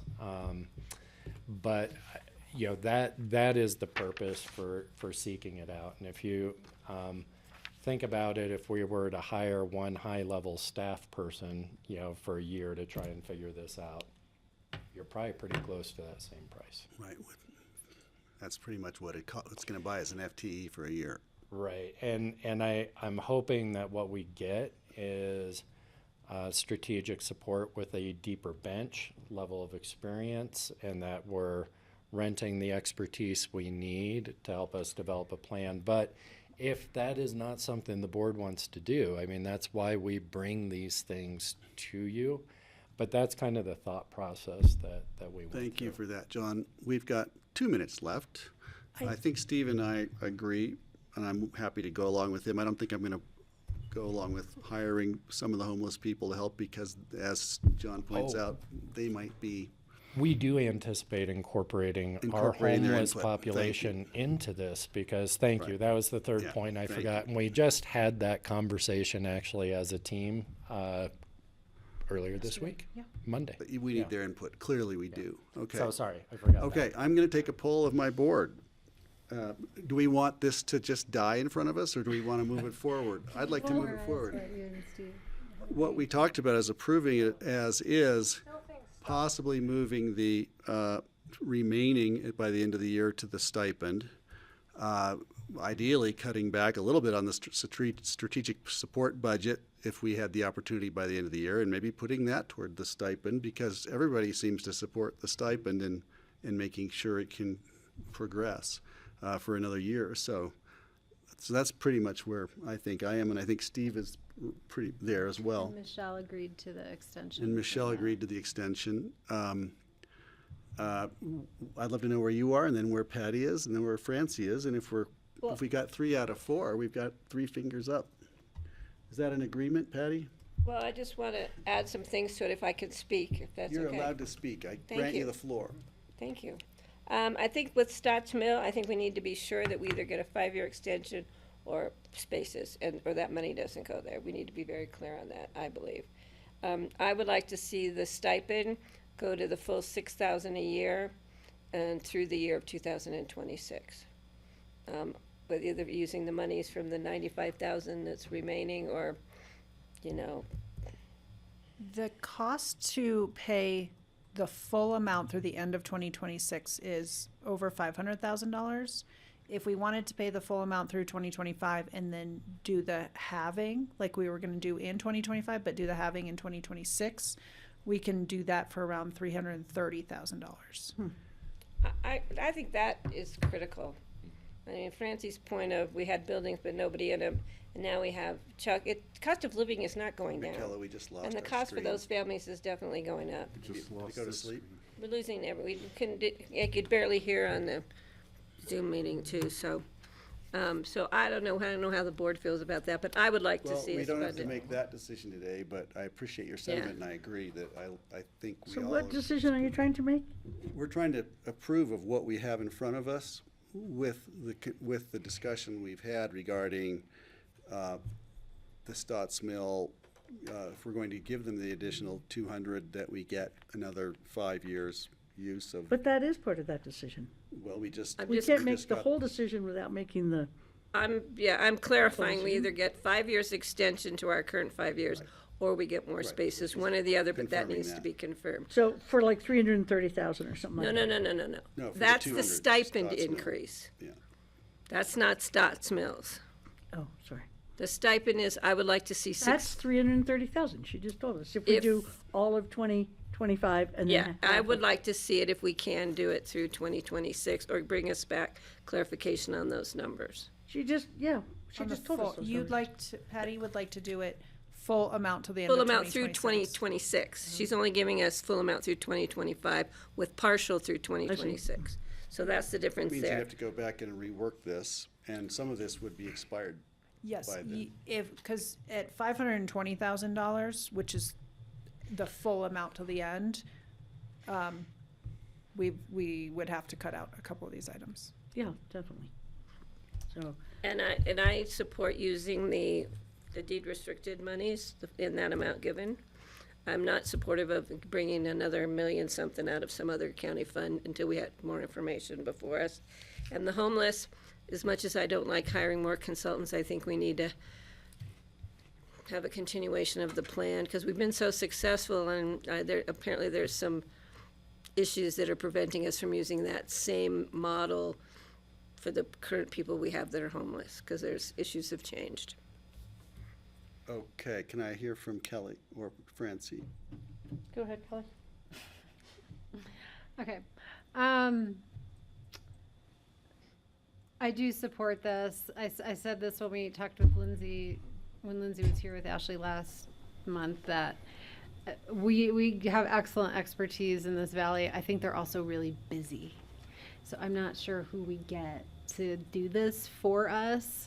You're And I- talking the support? The support, Well, yeah, that's what because the RFP is because I for. think too that, you know, as we've had a conversation related to consideration of a housing tax, having more information related to what that goes to, how we would flesh out some of how that money might get spent, I think it's important to put money in a plan. And I get that, like, the timing of those might not line up, but, you know, I do think us being able to say we're interested in figuring out permanent supportive housing and we have a path to planning what those best solutions are is really important. So I do support that. I'm fine to put whatever we can into the stipend program. I'm unclear in this conversation how the $330 Where that'll come from? gap gets closed. Well, You know, we don't have to 95 and decide for that 75 is today. not 330. No, but Anything we move forward with requires either a grant agreement, which needs to be signed by the chair, or a resolution. So I'm hearing that there's some interest in the Stotts Mill, which would require us to update the IGA and come back to you twice for 2 reads. So you would get another look at that.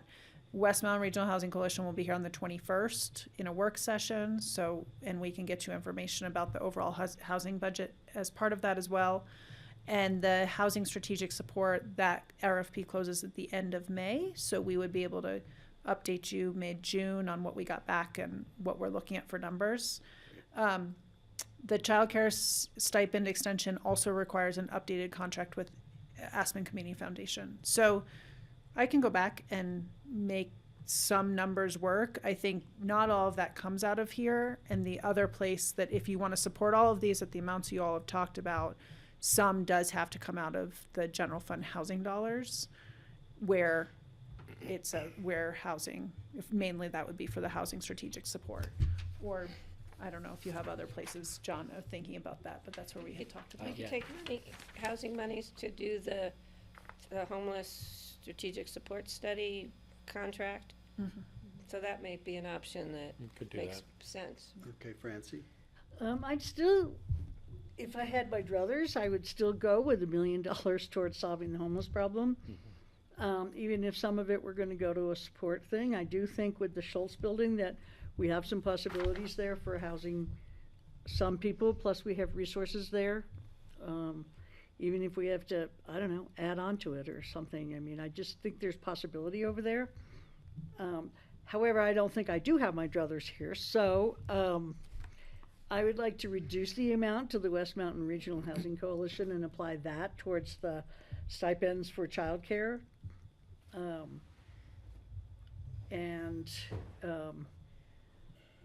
Stotts Mill, I would like to see them get money from somewhere else.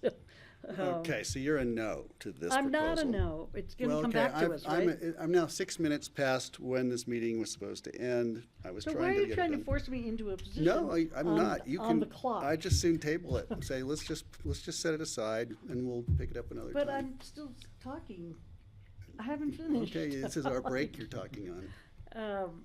So anyway, Stotts Mill, maybe we could split that, and I would love for them to find somebody else, because we've given a lot to that, and, so I guess if I have to take out keeping $1 million for homeless, I would take some of the money from the coalition and apply it towards the staff stipend, maybe reduce some of Stotts Mill, and I guess I'll go with the strategic support thing, although don't really want to, but, so that's where I am.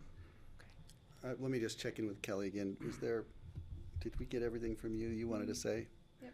And you were generally, I'm generally supportive. I mean, I'm always happy to consider other ideas, but those aren't before us today in any way that's fleshed out to really consider. thank you. So- Okay, Steve? One last thought, some things we are easier to get grant money for from other sources.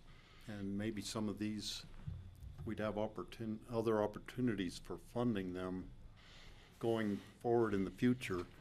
This federal money comes from US taxpayers. It's a one-time thing with a deadline when we need to spend it by, so we need to keep that in mind.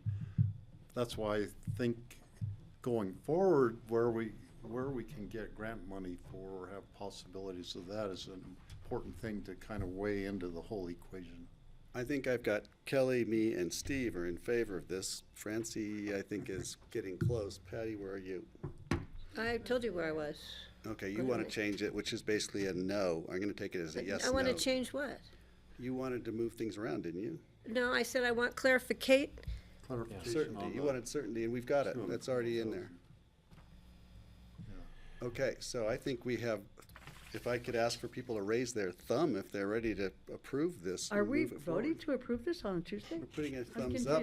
confused. So I'm Ash- confused about what we're doing. Okay, we're trying to approve it now, so Ashley can go and finish it and bring it back to us. Is that correct? We're getting staff direction on how to use the funds. That will define the IGA that comes back with basalt.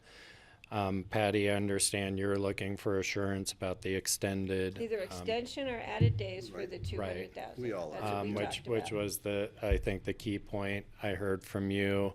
It also allows us to tee up the conversation on the 21st with the housing coalition, And then we'll give staff direction to move forward, as I'm hearing it stands now, with the RFP process, and then any future changes with the stipend program with the child care providers. That's how I interpret it. That's Thank the direction we're seeking today. Some of that will come back to be formalized. Should I just get a thumbs up to know if we're close?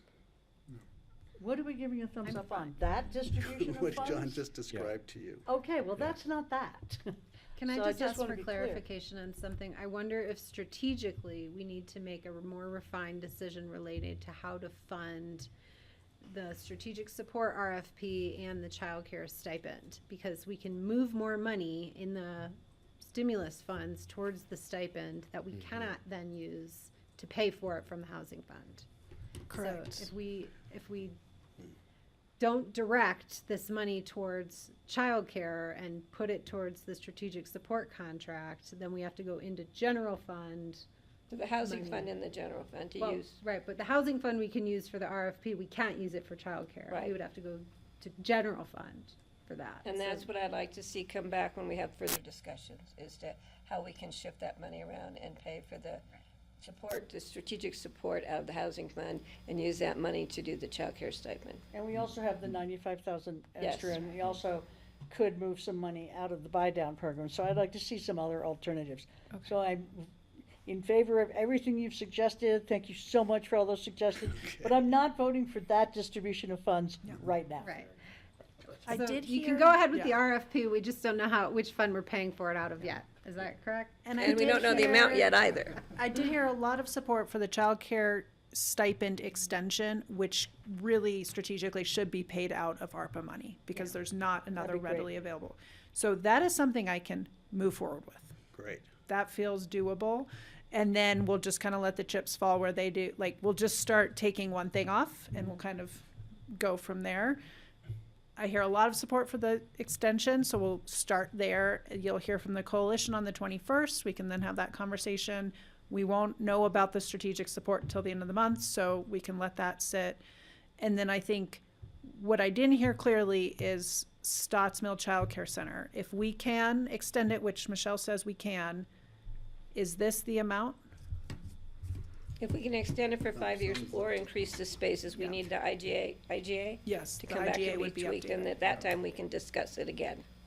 I would put that in, but then encourage Basalt if there are other likely people businesses to put money in, that would reduce our commitment to it. I'd be fine with that. Ditto. Do you think you have direction? Yes. Excellent. There was a big question mark in that yes. I I'm heard it. going to say yes. I'll help John's you out, Ashley. backing on you that. up. John, Between the two of us, You can watch this meeting again, we've taped it maybe, All we right. don't know. Well, we've used up our break. Everybody, let's just power through this, okay? Thank you all for the time. Okay, I we're really gonna appreciate take, it. we're gonna take a 10-minute break and come back in. Thank you.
Okay, welcome back, everybody. It's fast and furious here at the Pitkin County Commissioners Work Session. People have had to leave the room, but they'll be back. This is up next is the Airport Advisory Board renewal and new appointment discussion, and Charlotte Anderson is here on that topic. Welcome, Charlotte. Good afternoon. Charlotte Anderson from the manager's office. So we have a decision to make for the Airport Advisory Board alternate position, as well as the renewal discussion on Valerie Braun's position. In my AIS, I put links to all of their interviews if you needed to go back and refresh. So we just need to make those decisions today. And then there was also one decision that I left off of the April renewals, which is Charlie Podolak, Board of Adjustment. He's an alternate, and they would like to move him to regular. So I'd like to include that on the resolution if you guys make a decision today. Well, let's start with that so we don't forget. Does anybody want to Yeah, I don't see how you could not do that with a Podolak, so I'm good with that, especially Charlie. That's a positive from Patty. I'm okay with it. Me too. Steve is okay with it. Sure, if that's what the Charlie's, board he's been there, requests. he's been there forever Right. and doing a good job as an alternate, so why not? That's an easy decision. Okay, Thank you. thank you. This was the Board of Adjustment?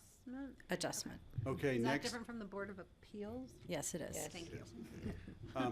Next up, the only regular renewal we have is Valerie Braun, and I'd like to open that up first. Let's just take care of Valerie's Question. renewal first. Go ahead, Patty. So if we did not reappoint Valerie, could we then appoint one of the other folks that we interviewed into that full-time position and then fill the alternate? Okay, just wanted to know logistically if we had to reopen it all up again, or, okay. Okay. So, does anybody want to start, or should I? Go ahead. I'll start. I think I'm predisposed to reappointing Valerie. I think she's been there as a voice that has a different perspective than many people, and she doesn't hesitate to express it in her minority reports. I think she lends valuable perspective that many people in the community share. And she doesn't always agree, and I don't expect her to, with the decisions of the board all the time, but I think that's really valuable. I'm not looking for a bunch of yes men or women. And I think I can't imagine replacing her with somebody else who filled that role. So I would propose that we keep Valerie on. Anyone else want to weigh in on that? Yeah, I will. Oh, go ahead, Steve. Steve? Well, I wasn't there the day she was interviewed, so I watched her on, the replay. And I thought, I didn't even know we had a subcommittee studying the noise issue at the airport, but I was pleased to see she's took the initiative to be on that. I too would reappoint her. I think her voice is valuable in being even if she's just the one vote out on some of the issues, she is providing a different viewpoint, and I think it would be a serious mistake to load up the whole board with all people who agree with like our positions on things. It's good to have the diversity of the ideas on there. Thank you, Steve. Anyone else? My Francie? feelings exactly. Francie concurs with Steve. I do, yeah. Kelly concurs? I just had one concern at our airport meeting last week, whatever it was. Was it just last week? I know she had some other issues weighing on her mind with a veterinary emergency, but she did give some information that wasn't correct, which is unusual for Valerie, because she's usually right on the mark with her facts. It was about the Embraer 175 not being part of the discussion. Bigger story, but yeah, I appreciate her thoroughness and heard difference of opinions, but I think members of the board, facts just need to be clear, because there's enough facts out there that aren't clear about the airport now. But yeah, I don't have a problem supporting the board's decision to reappoint. Steve has another. One other thought, Valerie really wants to have a new modern terminal. And I don't think, and yet she's opposed to the runway shift. And I don't think many people in the public realize that there's only one way we can get a new terminal. We can't keep everything else just the same and build a new terminal is not in the cards. And that just maybe just an education problem we have on educating the public and some maybe members of the Airport Advisory Board too. Thank you, Steve. So can we do a thumbs up on Valerie? I think we've got approval from everyone. Are you okay? Sounds good. Thank you. Thank you. Okay, moving right along. Now, we've got the main event, which is we have 6 candidates for the one alternate position. And I will invite anyone to weigh in, or I could start it. It's up to you. I'll look for I'll start. Francie. Go ahead. I looked over them all again yesterday also, and there's some pretty amazing interviews, and quite a few of the people are very similar. They have aviation experience, they know a lot about the airport, they support the runway move, they believe that a wider runway is safer, and so is the wider separation, and so if we hadn't chosen Andrew Doremus before, it would have been harder for me to make a decision because I really liked a lot of those people a lot. But I just thought maybe it's obvious that we go with Andrew Doremus because we picked him unanimously last time. He's really experienced in aviation and seems like a good match. Thank you for that. Yeah, can I? Patty, sure. I really appreciated the interviews that Francie said about the 4 candidates that really had a strong background in aviation.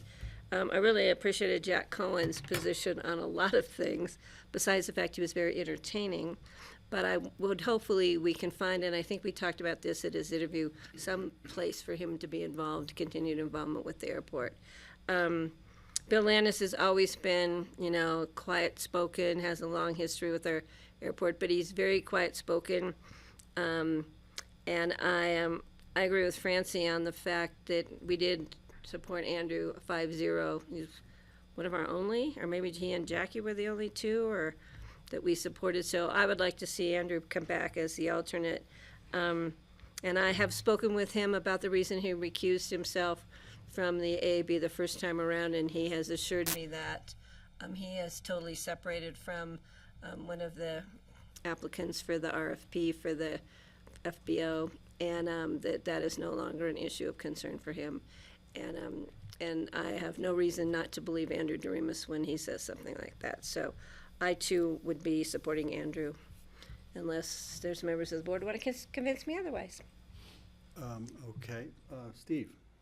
Well, I narrowed it down to who I considered the 2 best for this position were Andrew and Bill Landis. I note that Bill lives across the street from Jackie Francis, which to me is like giving one neighborhood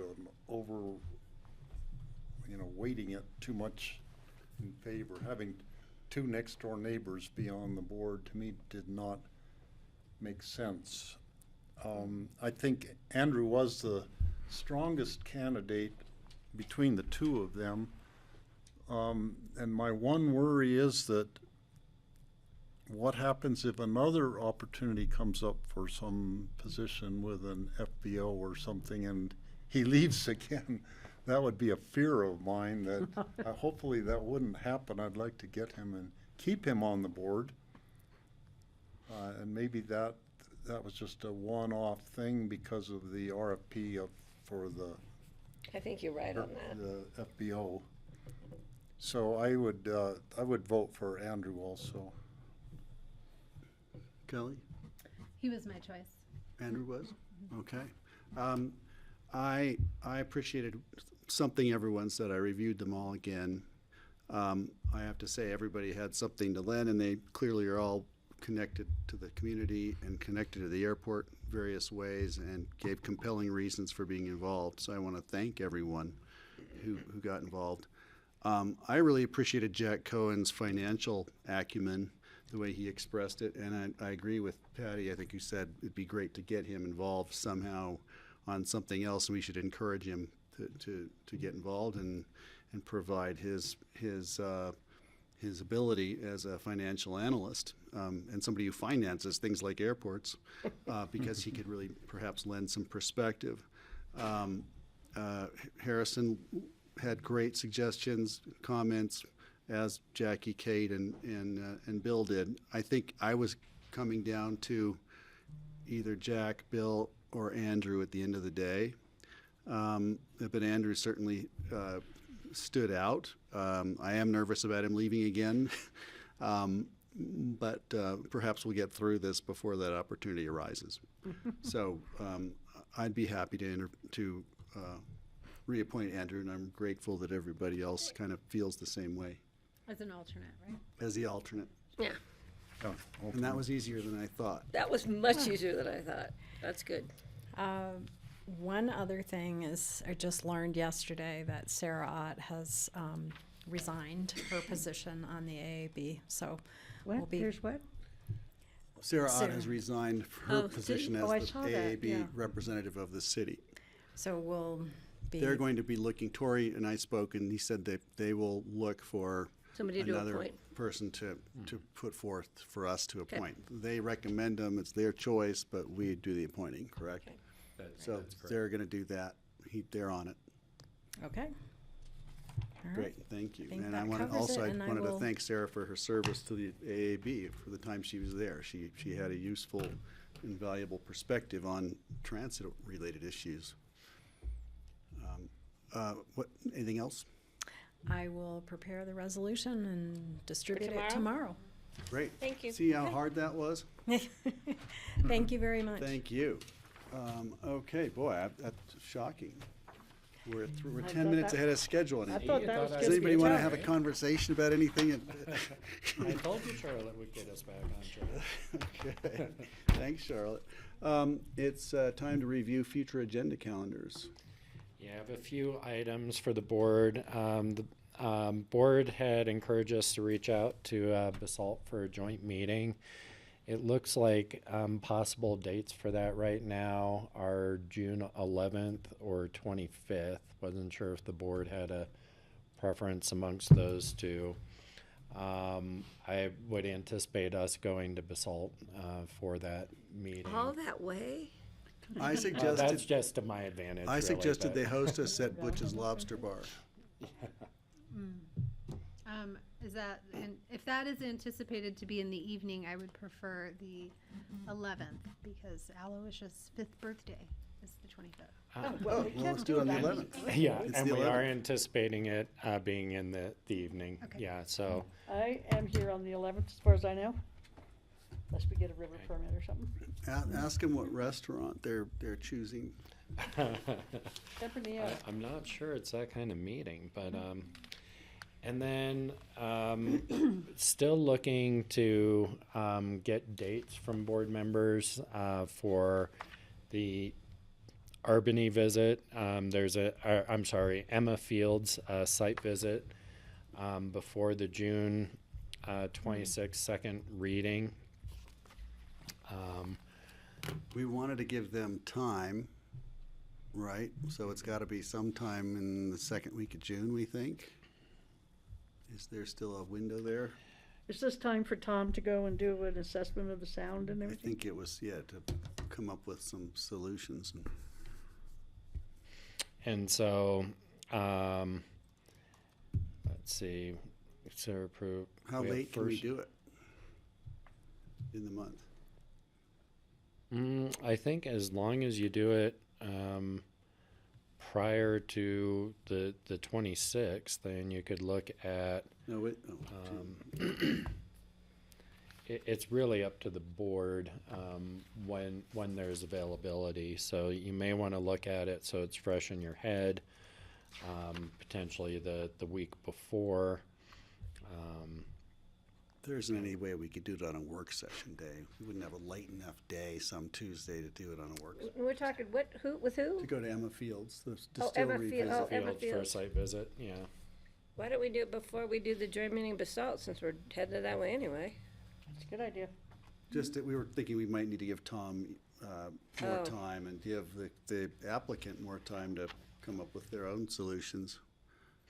Well, I mean, the site visit will probably have the same elements regardless, and then it would put whatever conversation of the potential solutions into perspective. So I think June 11th. Yeah, if that works for me.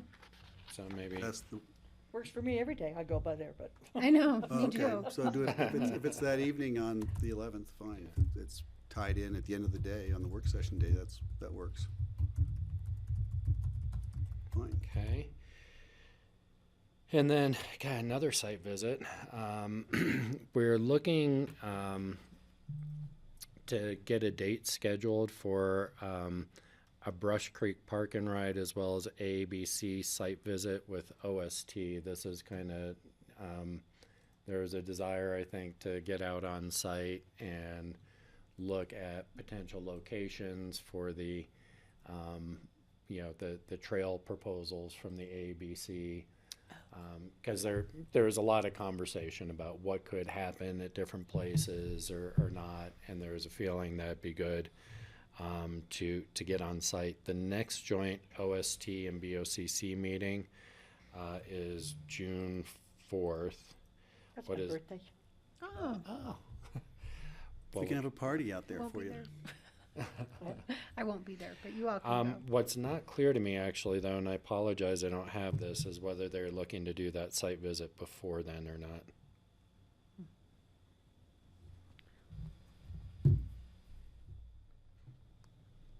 See if Charlotte texts me Before our on that. joint Well, meeting? let me come back to that and see if I, Okay. I could do it at the end of the summer. The end of the summer. so, This was couple, where- August would be good for me. We could do it next year.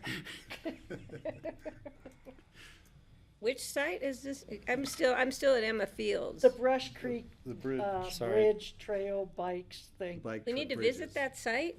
this is the Brush Creek Park and Ride. Yeah, we need to and do a site visit there? ABC. There was a lot of conversation about potential alternatives to what was being proposed, and it was thought that a site visit might help with the explanations. I would certainly support that, and I want to have the site visit. If we're going to talk about the alternatives, I would love to have Andrew Knapp and some CDOT people there as well. Okay. We're going to check with Gary on whether they wanted it prior or just around that June 4th. I apologize. I don't know that off the top of my head. Only if I don't have to walk up and down the hill without a flat bridge or an electric bike. Well, You don't want me on it a may electric bike. demonstrate the need, Patty, for So looking at I'll the host you all at my site, house for pastries beforehand. You can walk the loop. I don't think you're allowed to buy our boats. to me, it would be important to look at the site at My the pastries are pretty ABC good. going over to the Rio Grande there. right. So it's both locations. It'd be looking at Both the Park and locations. Ride and the ABC Because the sites. one I to- felt more favorable to, the first one, I feel totally against at this point. The one by the Helicopter. park I and just want to ride. see the water and sand plant. Yeah, and I see Rich has joined us. I don't know, Rich, were you here for the OST or? Yeah, site that visit. request was made by Gary, but Here. I just think sometime in June, John. I don't think it has to be before the 4th. Okay. Just sometime in June, trying to get the schedules put together. And he also mentioned the city of Aspen being a part of that conversation as well. Great. I can't- Sure, we Okay. can invite them. We'll work on Mumbo proposing jumbo. some dates for you. You know, Tori expressed an interest in that, so I think, I don't know, maybe they reached out to you or Gary as Tori? well, the city. Yeah, the city has an interest and they've been a partner in the conversation. Property interest right there, yeah. Yeah. On to more fun things. Food and wine lunch is June 13th. If you could, I just got a notice that tickets will be going on sale shortly. As soon as I get it, I will send it onto the board. because they go really fast. Exactly. And so if you could let Charlotte know maybe in advance of that, whether Yeah. you want to go that way, when we get the notice from Patty, she can act quickly Yeah. to get those tickets. Okay. It's the best. Can I just tell you, Patty? Summer QQ No, tell meeting Charlotte. that day. It's my children's birthday that day. Okay, also, you know what, so I'll write a note. I'm So, interested. you'll- anybody else just- So interested? nice not to The be QQ working again, I'm it trying and to be able to decide. go. Well, I can take a note here. So So, you got it? Patty, you're Oh, I'm definitely going. It is a RAFTA meeting. Nancy, What time- Patty. So, Is anyone else interested at this I'd point? like to go. Greg and I are jockeying on meeting attendance right now. Yeah, I think that we should sign up for it, but it's possible I won't be able to, but I'd like to have the option. we have Because the RAFTA that tickets one, go just so you really know. fast. It's a RAFTA day. There's RAFTA that day, there's a QQ meeting, it's a busy day. Well, I think it's Steve, are you And it's interested? Christopher Uh, Caucus. You know, I've never been and I've never really been interested in going, and I don't drink wine, so that's maybe, He doesn't know about the cheese. But just if you get a ticket and you're not gonna go, let's make sure we give it to staff or Well, somebody, so. yeah, what we can do, it sounds like, is get 4 tickets. If there are 3 board members, I'll plan on going, and if there are 4 board members, I You're will. usually the one who doesn't wanna go and you I stay know. the longest. I know, that's, Gets there early and he leaves late, you know? Or he gets there late and leaves late. What I time do don't they know. usually start? It starts like 11:30. before noon, Yeah. Okay, but noonish Make to. it. I can leave RAFTA early if I need to. and Then I then, have Crystal River Caucus that night in Redstone. That'll be quite the drive. After- Especially after food and But wine. yeah, but the Exactly. food and wine is great. Exactly. Food and I bourbon. recommend getting an Uber. That too. Call Ellen, she can get you a tipsy taxi. last thing, is, where NACO you'll conference, go. I'd mentioned this last time, is July 12th through the 15th. It looks like the policy, we talked about doing the policy position for their platform. It looks like that takes place on the last Monday, which is the 15th. Are we talking about the carbon tax at the airport? We're talking the NACO, 2 resolutions, the first being use of airport funds off airport sites. Yeah, And and the then the second carbon being tax. introducing a carbon fee, which is gonna be kind of a beginning of a long discussion. Go to that. What's that? And where is that? So Florida. it's In in Orlando. Florida. Is it Tampa. Orlando or Tampa. Tampa? I think it's Tampa. No, Somewhere hot. I think it is Tampa. It's gonna be hot. It's not gonna be John pleasant and I in were July, planning but- to attend when we left the conference in Washington, and we're starting work on drafting the resolutions hopefully with Jessica Monahan's help, because she used to run the transportation section of NACO out of DC. So I double check that's still the game plan, and we'll plan on getting signed up for And that. Patty's going. I'm I going. might want to go. Yeah, that's the check-in is, who, You said you would. I'll go. Oh, no, I'm going. Yeah. And Jessica was and then great Greg, about helping you, us. I'd like to. I'd like to. You want to go, Greg? Yeah. At this moment, I do. Well, will you please take my idea about the carbon fee being per passenger rather Yes. than per plane? No, I definitely will. We're gonna, That's when totally we got get the resolutions drafted, we'll bring them by the board to Yeah, make sure yeah. that There's a lot anything of- that. There's a lot of work to do. yeah. And we'll rely a little bit on, the firm that we've hired to help guide us through this as far as how general or specific for that kind of legislative platform and I when we just do think that. that's one way. Yeah. We to talk zap about private discrimination planes. and. We just have to yeah, get the yeah. conversation started at a gonna be national great. level, so. And you're gonna love Tampa in the summer. There's no mosquitoes there in the summer. I know, and the humidity That's, is 100 and the temperature's 100 How and, far is it to And there's Mar-a-Lago? 100 mosquitoes per square foot. I've always wanted to visit arm. Mar-a-Lago. Oh, you can go to Mar-a-Lago. Okay. That'll be so nice. That's all I had on future agendas. oh, that's where we're staying, that's where the conference is, you kidding? Steve has something. so the agendas on next Tuesday, May 14th, I'm going to be on the road, going to DIA. I think I'll be able to zoom in for maybe about half the meeting, but I couldn't get my plane ticket the next day, so I had to move it forward a day, flying to Anchorage, so. You are such the traveler these days. So I'll say you're not there that day. So I have I'll make every Tuesdays. attempt to be there for part of the meeting anyhow, but part of it I can guarantee I'm gonna be not in touch. Great, thank you for that. I'll make sure to be here. Patty? So forgive me if I've missed this somewhere, but the EOTC meeting was canceled for June. Yeah. Has it I been? saw that too. Why are we haven't had one in a year or something, it seems like. We're having trouble getting quorums of the entities. Compare the Why don't they productivity. send us a little monkey thing? You know those monkey things? I do. Yeah.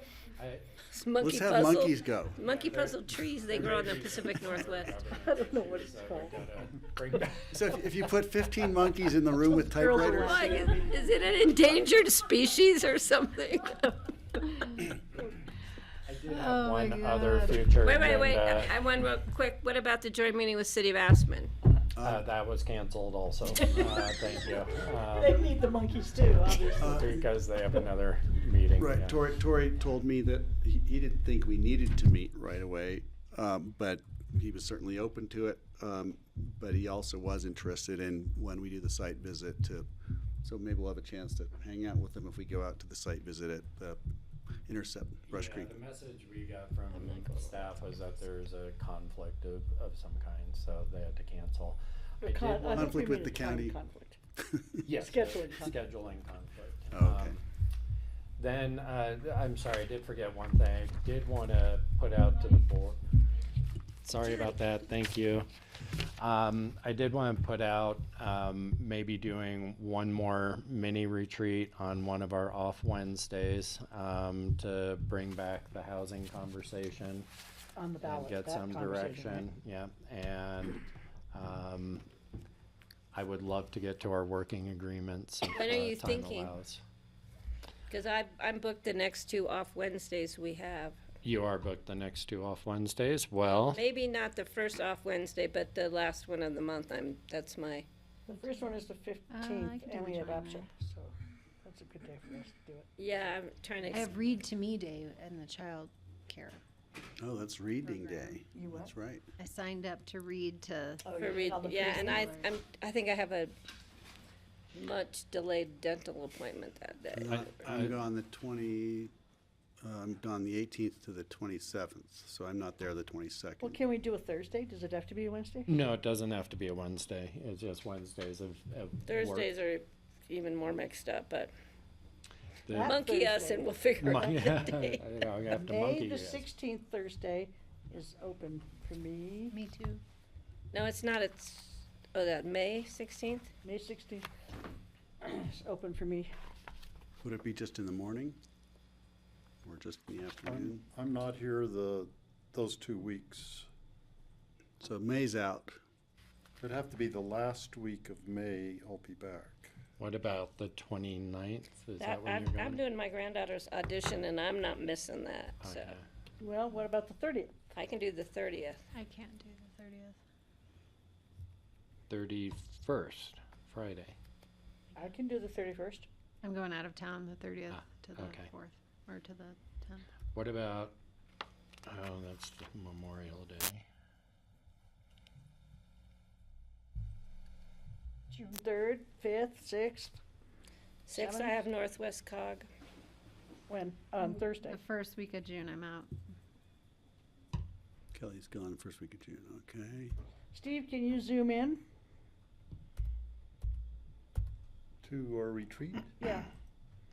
It's a long Zoom. That's a long Zoom, and it's hard to be remote for that, I think. How about the 13th? On the 16th is the Next day of my Monday. nephew's That's too soon. graduation in May Anchorage. 13th. oh. So I wouldn't be able to on the 16th. How about the 13th of May? Is that what you're saying, Kelly? That's like next week. Yeah, I can do that. Can staff do that? I will make it work. I have Seems like I was a doing something that core day. meeting that afternoon from 12 to 1, but I could probably skip it. In fact, maybe I will skip it. Anyway, Well, it's the development committee, and right now that seems to be me. and Yeah. I'm Let in somebody else take protest, that I over. might I'm, just skip I'm it. sure I'll be recovering from Mother's Day, so I don't know. All the mimosas? Anything I can get my hands on. Okay, It's a so John, May Mother's 13th? Day. May 13th looks like that could work. Okay, just May for the 13th? board, we won't have Packet. a packet for that. We're just gonna John, show I'm not up. upset with that, because Okay. you just go over the What time, packet then John? anyway, so. Give us a time. If it's in the morning, I can do it. In the afternoon would be problematic. I would suggest we do it in the morning then, if the board is Eight- available. 8:30 to noon? Well, 8:30 is a little tricky for me. What- I'll 9 to get there noon? as What soon about as you nine- guys can 9 to start, and noon? I can Let's walk do you 9 to through. 9 to noon. We noon, don't need okay. You're giving us We'll coffee do and it. food. Are you Well, giving us I'm- coffee and food? Because then we can go earlier. we will figure something No, out. as I might be in Glenwood, hard and for I'm me to not get. doing the rush We've hour been trying traffic, to get do up So by what time? 8:30. I mean, I can be here from, 8:35 might be fine. Yeah, What's our why don't we location? say 9 and 9 to noon, and where are we gonna do it? Here in we this will building? get you a room. We're gonna either do it here or up in the room get building. us a room at the It'll be an Limelight or admin. the Hotel Okay. Room. Oh, no, they're closed. I didn't expect it to come so quick, so I don't have all the details just Oh, yet. so he asked for it, Can then you we really give it pull to him, and he this doesn't off want this it. Okay. Yeah, You know we what, gotta you make guys, it I'm happen. not counting on it. It's gonna something, it's not We gonna gotta help. make it happen. Okay, thanks, John. Anything else? No, that's a. I don't I wanna get did, myself in I more did trouble. talk, we did have a discussion that is Mind Springs coming before the board, or are you just meeting with them separately? Oh, There's thanks. that. Yeah, There's so. English in Action, there's Lift Up, and is there someone else?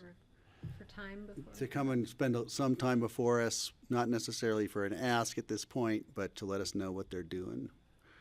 Well, I would They all have entertain that. capital projects going on, They so I'm do. sure Yeah, there's no an question. ask. they're all gonna make an ask, Yeah. would be, I think, At some the point. anticipation, right? Capital construction ask.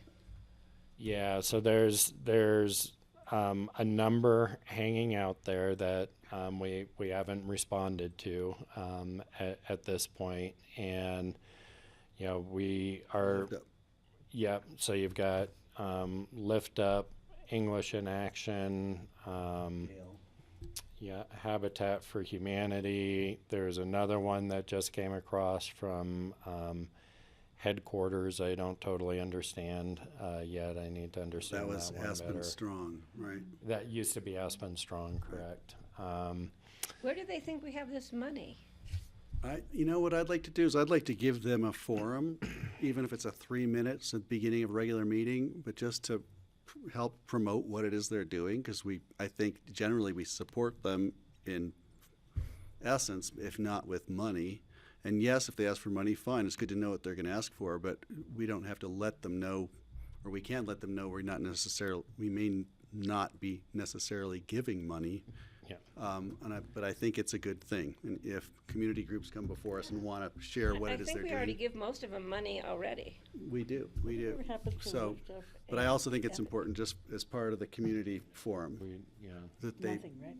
so a short visit, 15 minutes or, 15 to 20 minutes on one of those days in the next several months, or worst case, 3 minutes at public comment. They can always do that. Don't look at me. I mean, I And it's a would public say, I was gonna make a request for us to give some time to Habitat to discuss their modular facility. Right. Yeah, that's on John's list, I think. Yeah, no, I'm sure it does. I think it'd be helpful to understand what that looks like and how it plays into any of our housing goals. So we're talking about funding other That's what- yeah. than the Healthy Community Fund. Yes. Well, then can you put EPIC on there, please? We'll see, there we go. So this is the dilemma we've had before. We're gonna have about a dozen of these now, and if you want us to start scheduling them, we can do that. But I think y'all are gonna struggle for a process to make decisions, We were This is why supposed you to talk about suggested a the fund of 200,000 last year. right? Yeah, we were supposed to Which have I a think is a policy good or idea. process discussion on this because it's capital expenditures, not what we normally fund with Healthy Community Fund. Right. And so what we are talking to some of our partners about, just so you know, because we haven't brought back a process to you, but we do have grant funding partners in the city of Aspen, Aspen Community Foundation, SKICO's philanthropic arm, in the county. That group has gotten together in addition to the grant review committee to look at operating grant requests. We think that group is probably also getting a lot of the capital requests, and so we're I know Lindsay's been trying to have conversations about looping that group into a process where it can take basically applications or requests for funding, have those community partners help us vet those and make a recommendation back to this board. We have the 200,000 funded. I think these requests are going to be in the 7 digits by the time all is said and done. There's just no doubt. And so that's going to be another conversation, but we haven't brought that process back to you yet because we want to make sure our partners are aligned with that recommendation if we make Can I it. ask you, our Healthy Community Fund cannot fund capital by voter language, is that correct? That's correct. It's for operations, and so I think some of these, we've had some additional operating requests that we basically responded need to go through our Healthy Community Fund process, and I have a feeling that based on what I understand, for example, the headquarters request I just mentioned, that would probably be an operating request is my sense. I don't quite understand it yet. We have another one from West Mountain Regional Health Alliance that we've also suggested go through the Healthy Community Fund process. We haven't had a process for capital, to your point, because Healthy Community Fund has just been for operating. So Greg, I don't have a problem giving them a half an hour in a work session. 3 minutes at open discussion isn't going to get open, yeah, Right. and just start finding time, and looking at. I think that we can have a process that at the very outset says, you know, we don't have money allocated for all the requests we get. We're happy to give you a forum. We want to hear what you're up to. We want to help share and spread the word about your endeavors for the benefit of the community. And that's all we're going to offer you right now. But it doesn't hurt to come in and talk to us and tell us what you're up to. And that's really all I would offer any of them at this point. You know, we all have projects we think are worthwhile and we'd love to be able to support. But that's not what I'm thinking this needs to be about. We can get to the financial discussion. We can certainly ask them what their ask is, but they should know from the beginning that we don't necessarily have it in the checkbook for them. Does that sound fair? And that may, some of them may say, well, okay, then we're not going to come. But I have a feeling it's still worthwhile to come in because we're a platform for the community to hear about this. When are we gonna make decisions on the distribution of that 200,000? Well, that's what we want to bring back to you is a application process, and we're going to suggest if we can get our community partners involved to help vet All those. at one big. And that wrap-up way, thing. because these requests are probably also going so that we have some understanding of how funding is getting coordinated for. From everyone. Yeah. Yeah. Yeah. So maybe if it's coordinated among all of them. This is something that you would work out with Lindsay's talking to our partners about it. Lindsay is. Yeah. Are there other partners we should be trying to bring in? Not that we thought of. I mean, I think that would be a good discussion for the board when we bring a proposed process to you and review. And this is taking longer than. I'm just wondering if the Community Foundation might have donor advised funds that would contemplate getting involved. if That's they're not. that's why we think it's important to have those partners at the table. Right. Thank you. Okay. Yeah. Great. Oh, sounds good. No problem.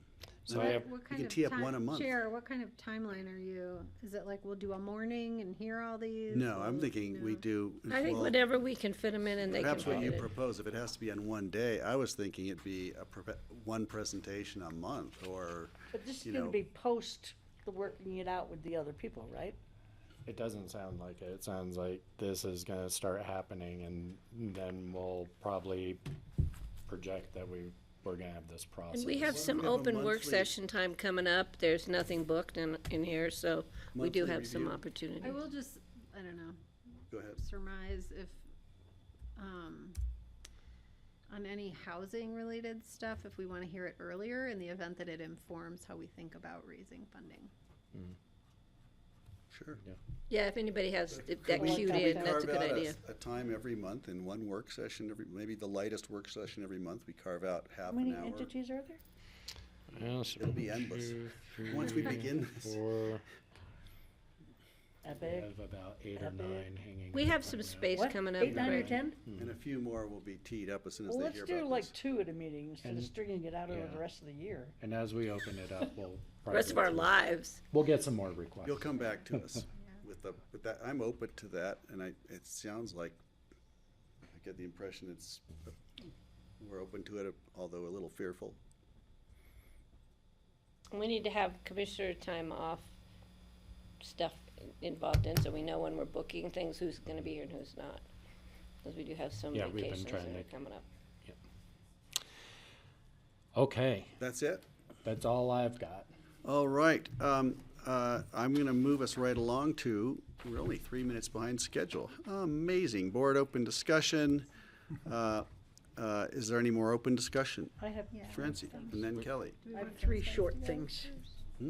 Would we like to have our Oh, staff well, in We let them attendance go go? first? I don't- do you guys want us to talk about your letter before we go into open discussion? You never know how long you'll be here. Come on down.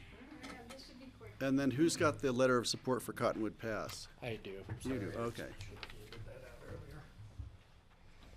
My question is, there a question? is You my looked like you were question. enjoying this so much, I just thought you should stay till the bitter It was end. good. It was, thank you for helping I me wouldn't laugh call it, today. I wouldn't call it that. How many monkeys does it take to make a decision at an EOTC You know, meeting? y'all know I live with a couple monkeys. Don't you know that? I don't need more monkeys. Yes, this is fine. I support Just so this. you know, our Congresswoman Boebert supports this as well. And So that's no why we're reason to supporting be- it? Yes, that's a I'm reason throwing to that support it. coin across the table So we at have you. 2 maybe, sorry, I probably just confused things by bringing you up and then handing out a different letter. So what's in front of you, which I think Cottonwood. is an easy one, this is an ask from Eagle County. They're applying for a grant to make safety, kind of sight distance widening, curve improvements on Cottonwood Pass. This is really being driven by Glenwood Canyon closing periodically due to weather, maybe like we're having today. And traffic getting redirected. You know, sometimes it gets redirected up here or way up north, and Cottonwood Pass tends to actually get a lot of it. And so I think staff would recommend definitely writing a letter of support authorizing the board's or chair's signature on it. Can we just kind of, we never usually say, I write to express. It's usually, We can you can, tweak that? we and can just do clean it the up? we's and. Add a and that little sort of Picken thing. County flair to it so Greg Okay. can sign it. Can I say, I'm writing to Pete? And we're gonna make my you friend fund Pete? it when they come back for the money. Pete. Not giving them money. Usually I just say Pete. No, we're not. I Got said when they something come to talk about. back. I think the caveat should be that they give some money to Stotts Mill. Great. Just kidding. Okay, No, you're thank you. So I not. think you got a You are thumbs up not on that, kidding. John. Yep, thank you. Okay, and we've teed up, and why were you here? Outstanding waters. Yeah. Outstanding in the water. Yes, right. Yeah, so myself, Lisa Tasker here with Healthy Rivers Program, and Lisa McDonald. We have been before you discussing this before, sort of threatening to bring you this letter, which is actually a really positive letter, so it's really not a threat. And also Lindsay from Open Space and Chad Rudow from Roaring Fork Conservancy. I know they came before you, I guess, and talked to you about outstanding waters. It was last year at some point. Last fall, I think Last it was. fall, Yep. okay. And so, yeah, it was agreed that it seemed like it was more powerful for Healthy Rivers and Open Space and Trails and you all, the commissioners, to sign on to one letter to support this, these newly, the proposal for adding these waters to the outstanding waters designation, the state designation. So I think that pretty much sums it up. It is a very impressive program, and it takes 3 years for them, if you recall, to kind of go through this entire process and to go out and do a lot of water quality sampling. There's a number of organizations that are on board. Wilderness Workshop, American Rivers. I have my list, and I I left it upstairs while I was giggling with you guys. But there are a number of environmental organizations who are involved and very excited about this. In fact, Wilderness Workshop dinged us today and asked us if we wanted them to come and speak to this at all, and we said no, because we've already really talked to everyone about this, and we were told that they didn't want the letter of support at the time when they presented to you guys, because they wanted to wait until it was more timely when they're actually going to be hearing these requests in front of the Water Quality Control Division. So yes, so this is the letter, and it has passed by the Roaring Fork Conservancy. They have given it several stars. They're excited that we talked about some very specific things, especially sort of the ecological attributes of some of these headwater streams that are being, it's Hunter Creek, Woody Creek, Middle and South Thompson Creeks, and Avalanche Creek. And what the other thing that's really interesting, actually, an additive to this, is that we are also, when we're doing our partnership with the Forest Service right now, this summer, they're starting to look at projects up on Middle Thompson Creek to do some of those beaver dam analogs or process-based restoration type projects. And they also have cows that are going to be walking around with cow bling, which is the way Lisa McDonald describes it. They have Cow bling? Yes, it's You must be the only one who knows what cow bling is. yes, it's anyway. So I'll explain. So they're putting up some towers, and they're using satellites, and they will be able to. They're using vents. It's called venting instead of fencing. I don't know if you've heard about this, Francie. fence. Yeah, the virtual fence, right? So that they have a number of ranchers and people who have allotments up there on board, and they have actually gone out and gotten grants and gotten all of this funded. So the good news about that is when they get up there and they are trying to do some of these projects where they're growing willows, where there are no more willows because the cows were hanging out in the creek bottoms. So the whole idea is to get willows back up there and growing, to also put in some of these beaver dam analogs and get some of the water backed up so that you can actually get the riparian area back, because you have these incised streams up there, Middle Thompson. And then at that point, once you get the vegetation growing and some riparian vegetation, hopefully the beavers will be back, because they have had beavers there in the past, and they're now no longer there because there's really not much for them to eat. There's no aspen up there? Pardon? There's no aspen up there? There's some aspen, but there's virtually nothing along the creek. There's really, it's a kind of an incised ditch is what's kind of happening.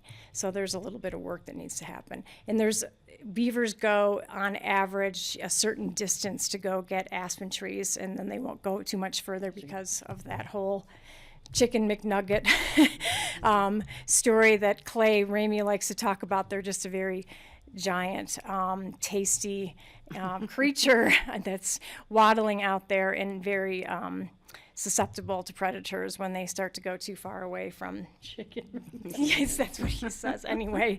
Like the aspen trees, the chicken nugget? No, I don't know where but anyway. Beavers look yummy. Yeah, they're tasty, I guess. The poor Can I beavers. ask a question? Yeah. Yeah, so- sure, go ahead. So Open Space and Trails, have they reviewed it and agreed, and Healthy Rivers and Streams Board, so those boards have already seen it? This is going to the Open Space and Trails Board on Thursday, but I think Liza maybe has Yeah. brought it to them already, but I think they're going to hopefully approve the language on Thursday. Well, there's no negative effects to this. Right. No, not at all. And these areas have been well vetted, by the Conservancy. So,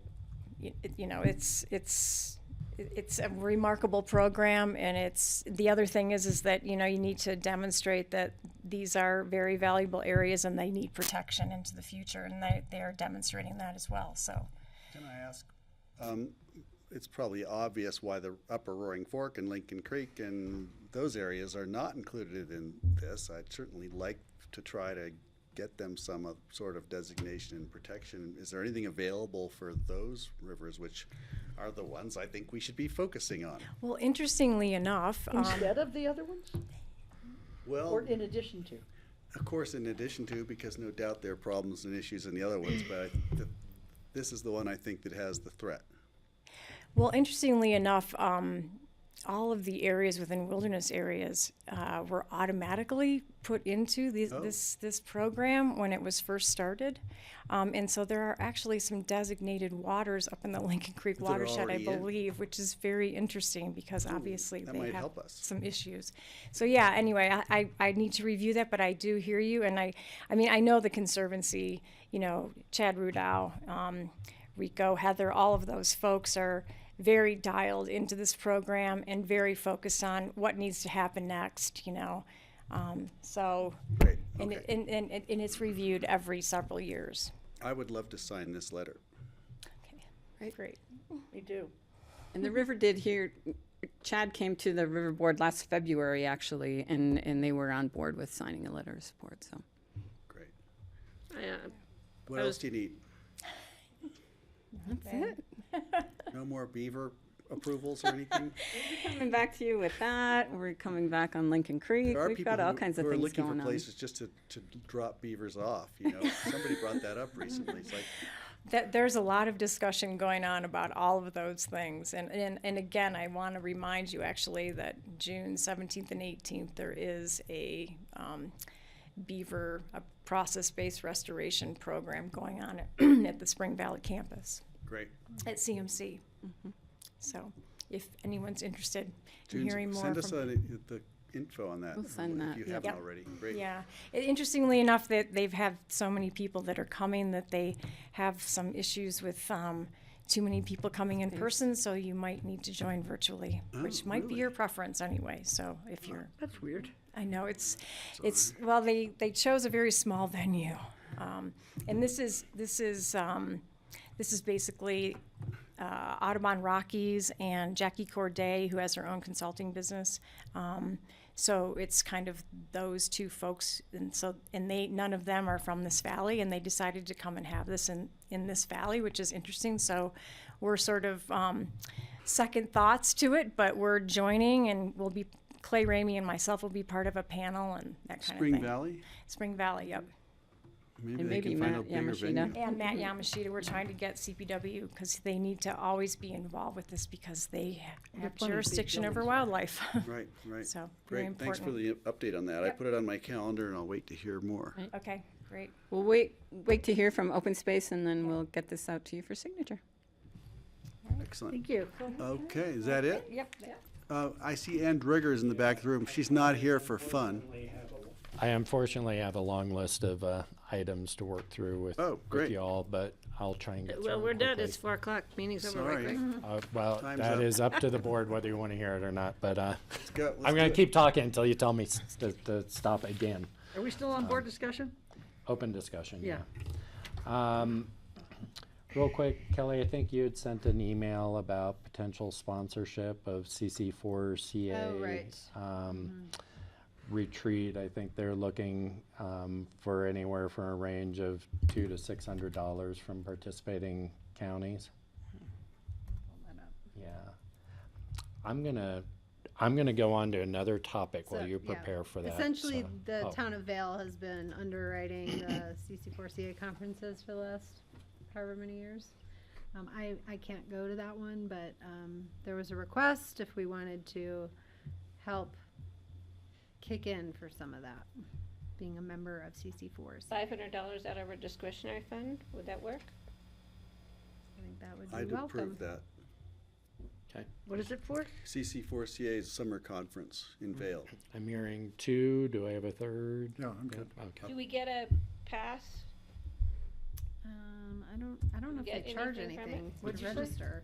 Attendance is free, I think. And it's just free? Yeah. Yeah. I just wanted to know. You never know when you might need a pass. Just Yeah. so-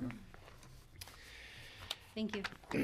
And then just wanted to let you know that right now we are looking to begin construction on the microgrid May 20th. it looks like we'll have our two battery containers, each with about 1.8 megawatt hours in. We do have the locations and extent review completed. The one thing we're waiting on is final FAA environmental review, which is still ongoing, but we expect that CADX in the next week or so. We've hired a contractor, Altitude Energy, and right now we are planning on starting May 20th, assuming we get that from the FAA. And So FAA you'll review, start is it to on the airport property? Yeah, it's on the airport property on the other side of the highway. So that will be visible. Just wanted to let you know that's when you start seeing some of that pad being built, it's for those batteries. Got it. Great. Thank you. That's exciting. Yeah. And then last thing, and I know this surprised some of you, I apologize, I should have brought it forward. We did start a high school internship program, and so far we have had 10 applicants. Applications close on the 12th. We're going to find spots for as many of them in different departments to introduce them to public service, quite frankly. And also get some summer help in places where they'll be beneficial. We will, once we have that cohort selected, look for some time, if the board is open for that, to just come and introduce all our high school interns to the board. Oh, that'd be great. And I do apologize. I know that was a surprise to some. No, that's What about the exciting. paper? That's great. It was surprising. Sorry. Right, could I just real Eddie, quick, go ahead. John, maybe this happened too when I wasn't here. Did we ever meet the new emergency manager person that we should have met, and he's been on job a couple months now? He was here for a meeting, but we can bring him back for. Yeah, I just thought maybe it'd be nice for the board to know who this person is before we have an emergency. Okay. That would be great, thanks. Yeah, but he was in front of the board. I'm trying to remember what the issue was. I don't know, I might not have been here. Might have but- been when you were gone, yeah. But if the board's already met him, I'll go meet him on my own. Does the board want to meet him? We'll get him here, yeah. My only other open discussion item is something I did talk to Andrew Knapp about.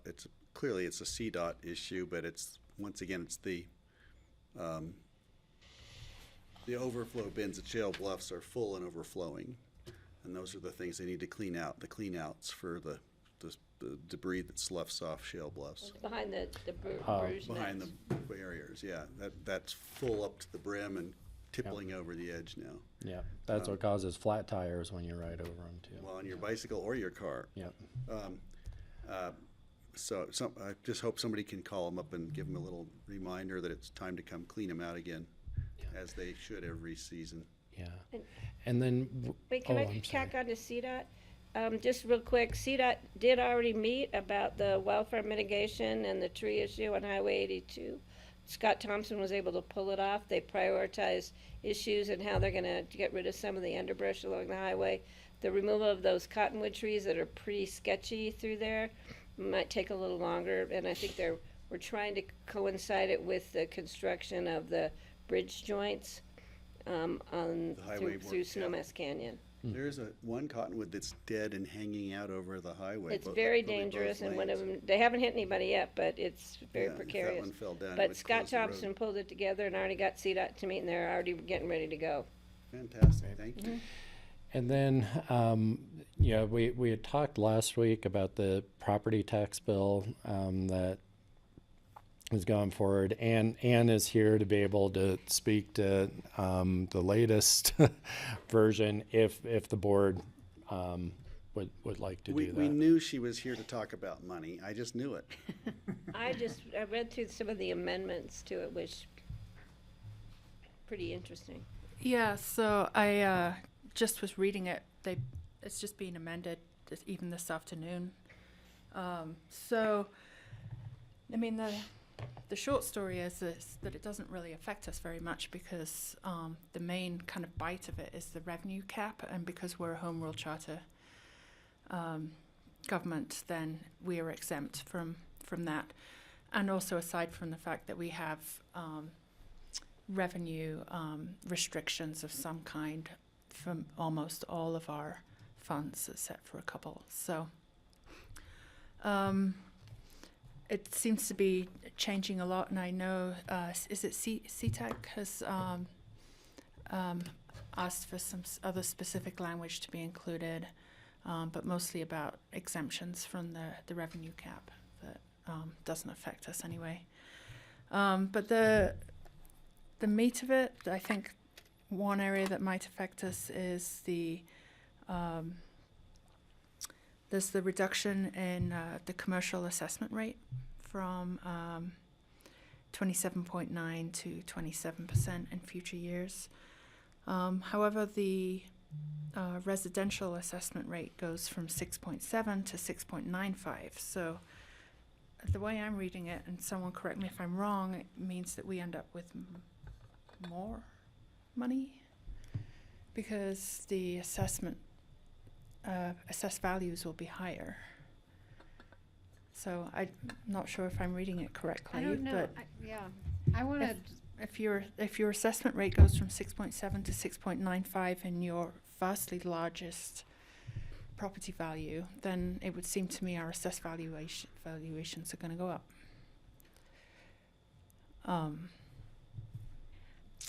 I was a little confused because I thought there was some elements of the bill that exempted home rule governments, which just from the revenue I cap, wasn't I believe. clear on. Okay. I think the biggest issue actually probably is with the assessor, because they're doing this bifurcation of the school districts will have different assessment rates than all the other governments. And I'm not sure how the assessor, I've actually asked if they could provide with some feedback, but I haven't yet received it, how that would affect us. But Okay, Bigger whether question? software systems can handle it. I don't know. Tomorrow at noon, right? so is there a deadline on when we have to take action? I mean, of any sort? I will say I elected to use my designation onto our tax committees to support the bill on behalf of Pickens County, to move forward because there's not time to do a whole lot. And for the main purpose of the fact that the negotiation achieved commitments that the ballot initiatives will be withdrawn from the ballot as they can, or the campaigns will not be funded to push ballot initiatives forward, which would have been much more damaging to Pickens County due to the caps and increases in assessed value that were being sought over time, and putting those restrictions in the Constitution instead of through statute. So it's Which would be on its face alone, those are big political wins to have those ballot initiatives go away. Do you think it'll get through by tomorrow at noon? Yes, I do. It's flying through. I think that I don't see there's some lack of clarity, and I would say of all the amendments I've seen, the question that remains unanswered for me was a request for amendment related to past voter-approved funding. So I saw an amendment just before I came down that was included that exempted any entities or any prior voter authorization of removal of revenue restrictions of any kind was now included. So like open space wouldn't be Yeah. impacted. Right, okay, because the counties were rightfully so concerned about like past bonding authority, things like that. There's a lot of exemptions that and it's like, so what are we really doing here? Because most things are exempt. But that's okay. Yeah. I think the bigger key is trying to make it should not be in the Constitution. And putting it on the November ballot, I think, would be more risky than trying to get something moved through. Mm-hmm. So I hope. Because it'll change next year. I mean, I will say personally, I have some concerns about the divorce of the school assessment rate from the local property tax assessment rate. I don't fully understand it, but I do think it potentially sets up situations of underfunding in certain parts of this, or parts of the state based on that. Keep us posted. Keep us posted. Thank you. We'll be here tomorrow at noon. All right, anything else? Thanks for coming in, Ann. Steve? Two quick things, I really just want to keep saying this, that I was very surprised that I had requested data from the Property Tax Commission that met as the special commission in the last, from December until the beginning of March. And I wanted to know where Picken County lie in compared to all the counties in the rest of the state. And I was very surprised to find out that Picken County's average mill levy is the 6th lowest in the state of Colorado. I thought we were the lowest. So, you don't seem surprised by that, but I was very surprised. Like small counties, We like knew we were low. Bent and Costilla and, Baca. right. Anyway. Because our Valuations. valuations are They're so, so high. Right, that we're able to And if I get may, while I'm on business the done, subject of provide property- services with a lower comparative tax burden Yeah. to our property owners in Picken County. Interesting. And while I'm on this, while we're on the subject, I'm currently working with GIS mapping every single property in Pitkin County, their valuation increase or change, I should say, because not all of them have gone up. Their property tax percentage change and the mill levy change by property and by tax district, and we have these super cool kind of little heat maps. We're just kind of like finalizing all the data. Tanner, who is working on it, just had to go on vacation. He'll be back, I think, today. So we'll hopefully have that soon, and I'd love to incorporate the data that you got and maybe do just a whole presentation on the property tax in Pitkin County. I would love 'cause that. it's such an exciting subject. Thank you. Okay, two quick things. In the opioid settlement agreement, there is, Maggie Seldine has the van, which she is arranging for locations around in the different counties to go and take. And it's a place that people with drug abuse problems can go and get clean new needles. They can get Noxolone, different things. And so she's been working with Jordana Sabella mostly about trying to find a location in Pitkin County. So they're looking for this summer to do something at the Buttermilk parking lot. She figures the ideal location would be at the Brush Creek Park and Ride, where people can get off the bus and be going from Snowmass Village and everywhere. They don't want to put it next to a government building or anywhere of sort of where the people who might be using drugs would be not inclined to go to somewhere where they didn't feel safe. So That rules out the city that's hall. something that probably would come before the EOTC, if we ever have a meeting again at EOTC. But for this summer, they're looking at Buttermilk parking lot. Jordana's also trying to figure out if there's a place they could do it by the Schultz building, because that with the homeless population there, that could be a good location. I don't think EOTC controls the park and ride though. I think that's, No, when we had all the discussion about the food wagon there, but I don't, and it's kind of a similar. but anyway, but that Yeah. being said, I think Buttermilk there's a bus there, it's walkable for a lot of people, and Yeah, they're thinking, somewhere by a bus where people could come. She sets up a little tent outside, so then people can be inside and out of sight from the public for their, having consultation, and they are always doing education with it and whatnot. So just a heads up on that we might have to approve at some point a site for that. And one other thing from I don't know, I think you all get the senior center newsletter, but there is a 4-week series starting tonight in Basalt, the next 4 Tuesdays, and the next 4 Thursdays at the Pitkin County Library. So it's Basalt, library tonight, 5 o'clock to 6:30 for the next 4 Tuesdays. The subject is My Life, the Last Chapter.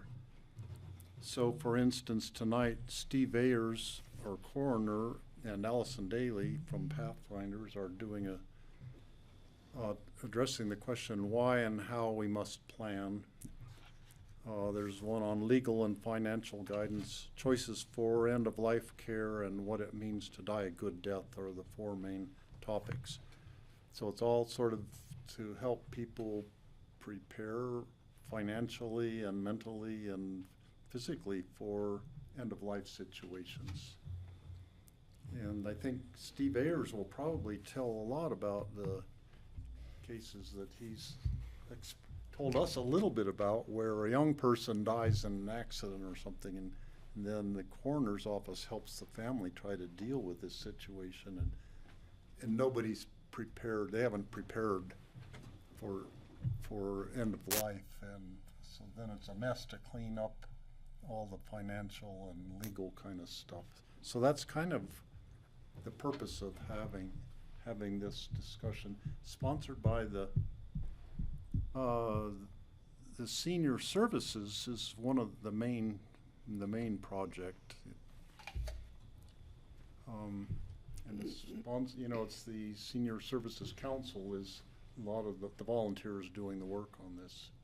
So just wanted to let you know about that. I think it'd be very interesting and educational. Great, thanks, Steve. Is that it? Yep. That's it. I have Okay. something. Oh, Francie. Just wanted to pass on that Meg Haynes would love to see the ALP move as fast as possible. She's concerned about other groups pushing back and, election things and stuff. So she and some people she's been working with asked me to just really try and push that along as much as possible. And then I've been talking to Matt Yamashita about the bikes on the Crown, as usual. And I got it clarified that when BLM was setting up those bike trails up there, they of course went to CPW for input. CPW said those trails should not be open before May 15th, but BLM decided to have them open on April 16th. And Matt says the CPW is only an advisory organization and they don't really have any sway. But if we wanted to discuss it as commissioners, that we might be able to influence BLM more than CPW can. And even May 15th is too early for calving for the elk, but at least it's a little bit later, in terms of the elk. So I just wanted to bring that to your attention, that Matt clarified for me that is what happened, that they recommended May 15th and BLM went with April 16th. So that's a big difference. It's not like 2 weeks, it's a month. Yeah, that's a lot. Yeah. Who would we invite to come and talk to us Larry about that? Sandoval, probably. So we'd bring in CPW and... Well, Larry's from the BLM. I don't know whether, we could have Larry come and talk. He's a super nice guy, and I'm sure he'd be happy to come and talk to us about their reasoning for doing that. Or I could just reach out to him too. I haven't talked to him, I've only talked to CPW. It'd be about nice to I was just thinking I'd like to hear more about it and see if Open Space or Jonathan Losky or somebody else who might be working down there might Well, have an opinion on it. It's pretty much BLM. They're the ones who run the whole thing. OST Right. doesn't really, they did the parking lot at the bottom, I but was when the thinking about trails just are up above. their practices, best practices that Yeah. they seem to be different from the BLMs. Yeah, and we could have Matt come in too. He'd probably come out and talk to us about it. But I would support that. other people? Yeah, I'm just trying to think through, these things sort of become a stakeholder effort on their own before being able to get to a recommendation. Oh, yeah, I'm not thinking we'd get to a recommendation too yeah. fast, but getting more information, I'd be happy to talk to Matt and.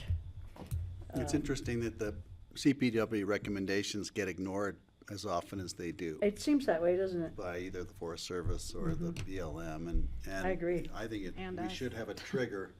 What? I said, and us sometimes. Well, and so we should have a Speak trigger up. on that. so that we are alerted and involved, I guess, when it's in our county. Yeah. Okay. I think it's a great idea. Do you guys okay with that? Patty, do you want to? No, I just was something else that just popped up on our emails. The county picnic is scheduled for June 13th, which is Food and food wine. and wine luncheon. I saw that too. And it's RAFTA Day. And Steve, I think are you here or out of town that And it's day? QQ Day. So you will have no, well, I'm not, I'm going to the Acro luncheon. So, I'll try to double Let's dip. look at I'll that. come and make an appearance. and you also have RAFTA. QQ. QQ's that day. Is it RAFTA that day There's too? RAFTA that morning. Well, I could do RAFTA. Well, We RAFTA could ends go at to that. 11:30, so. And then it the is room luncheon for is that. like the same time, and I usually go to that, but I'm on the board of Sounds Acro, like so a good day for our retreat. not our June. June 13th. Oh, I thought you said May 13th. June I thought 13th. I had the same response. Okay. Hey, I'd be going to the luncheon in a one. heartbeat if it was May 13th. Just to let you know. I'm sorry, So because I maybe go Finn every on- year, and this is your, I just wanted to also mention that Senate Bill 230 passed, which is a lot of funding for state and local transit and also for parks and wildlife. So that was good. I hope we see some of it. I hope RAFTA sees some just of it. having to go to my Google account to do something to do. Okay, for the good of the order, I'm going to call this quits. Alrighty. It's 4:24. Thank you all. Thanks, Andorra. Time of See you all death, tomorrow at 4:24. noon.